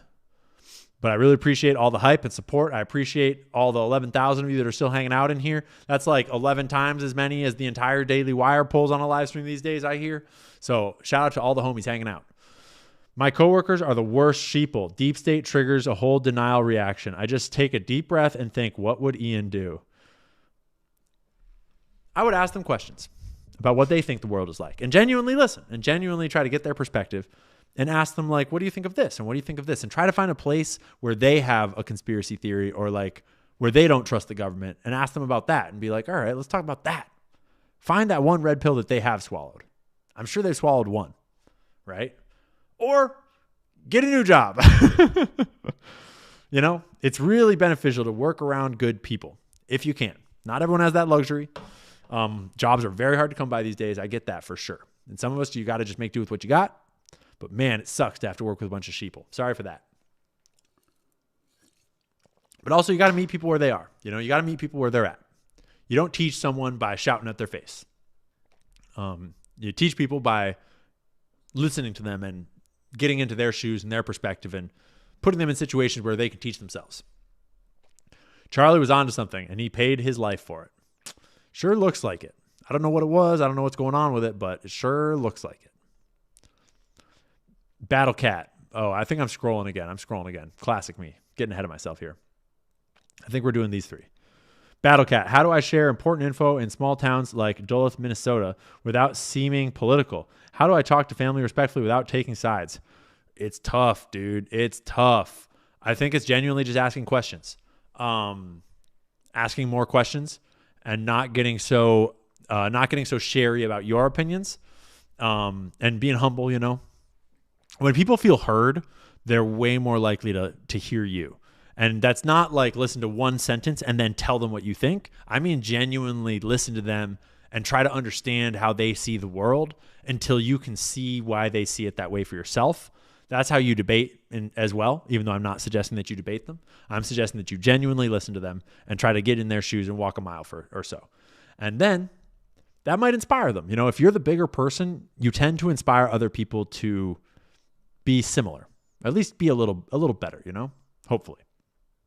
Melissa Gladstone. People need to talk to Siobhan Martin, California CPS Secretary, just retired, about Judge Anthony Ufland and any other JV judges she knows are PDF protectors. Yeah, dude, the CPS system, the foster care system, there is so much darkness and all that. It's tragic. And we definitely people should be shining lights on that for sure. That was one of the earliest sort of like whistleblowers that ever approached me way back in the TikTok days. Was like, yo, you got to look at the foster care system.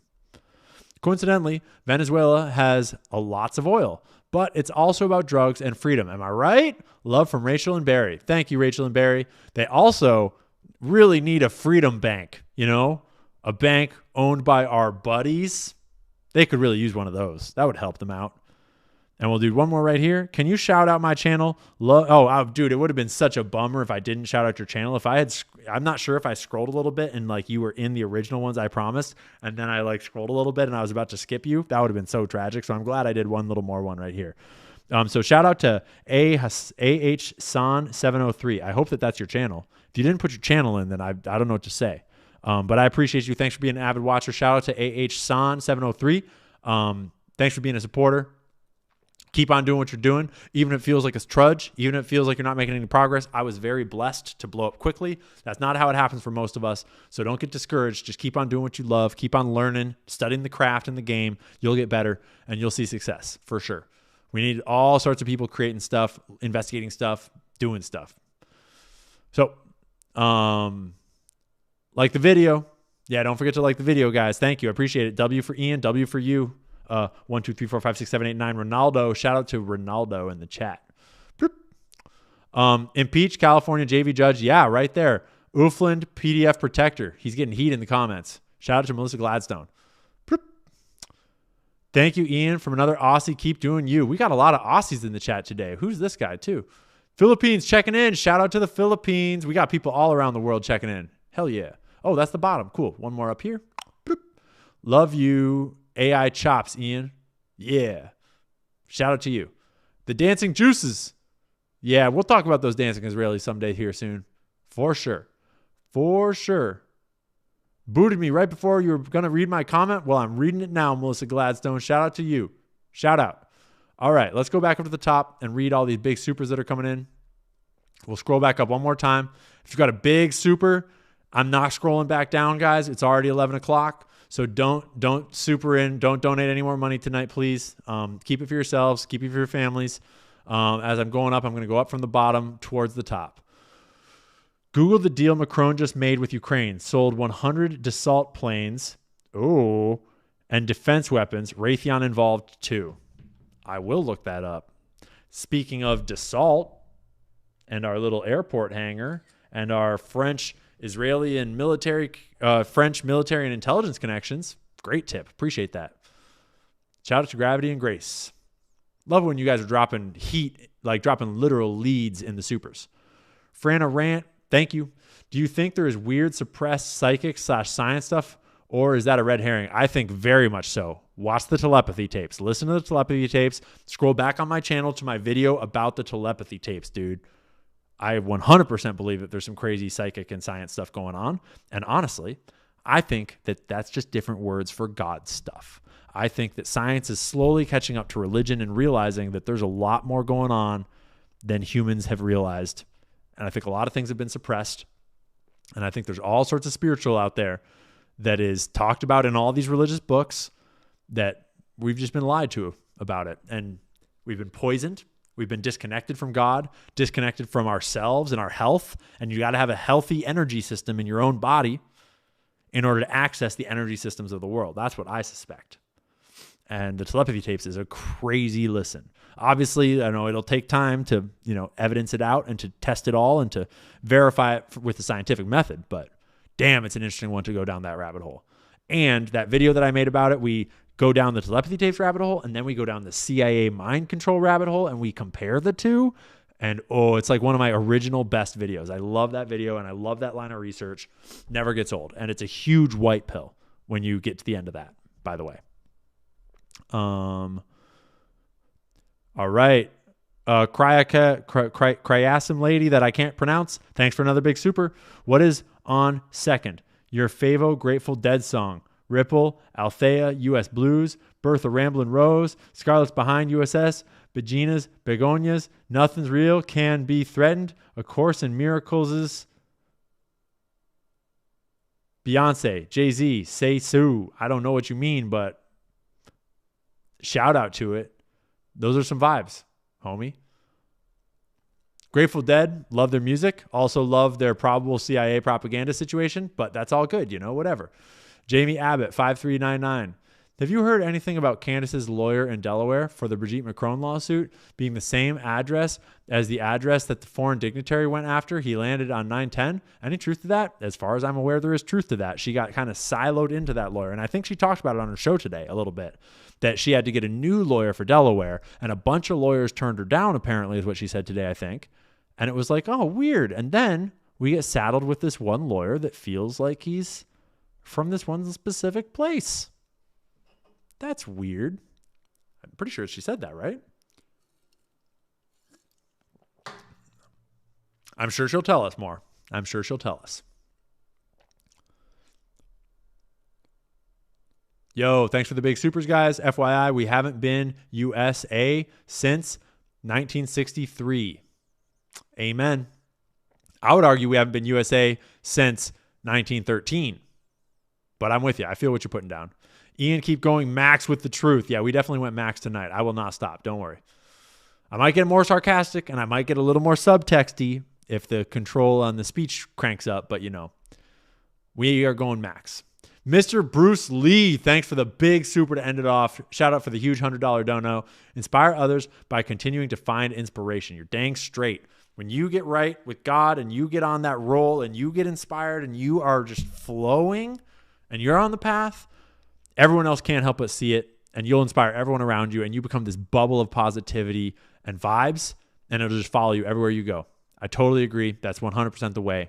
Legendary way to end the show. So with that, that is the end of our supers for the day. That is the end of our show. Thank you so much for being here. Thank you so much for hanging out. If you want to hang out more, we will be on Twitch live streaming more mellow, like research streams and vibes and like breaking stories and all sorts of stuff all week long over on the Twitch. That is Cancel Ian Carroll. If you've never been on Twitch, you're right. Twitch is full of garbage, but we do all of this stuff here all week long. And I'm growing that up as a backup just in case anything happens to this, and as a chill space where I won't flood the YouTube with just like endless live stream content. So if you want a whole bunch more of this, you want to like just go max with us, come hang out on Twitch. We'll be there all week, and then I'll see you here again. I might try to do a midweek show, but it is Thanksgiving this week. So it might be kind of a busy week for that. And then I'll see you on next Friday is the goal, even though it'll be a tight turnaround there after Thanksgiving. So that's it. We all tired. Be sure to drink your water. Be sure to eat some healthy food. Tell someone you love them. Do something nice for someone. Remember to do the things that matter. Do the important stuff. Take good care of yourself. Take good care of your family. Take good care of your people, your community. That will expand outwards as you do it, right? So thanks for being here.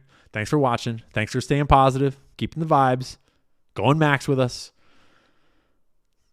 And I'll see you in the next one. Conspiracy theories are entering a dangerous... Information is the oxygen of a democracy. There's so much evidence out there that even if less than 1% is true, that would be enough to collapse the current paradigm and change the whole planet.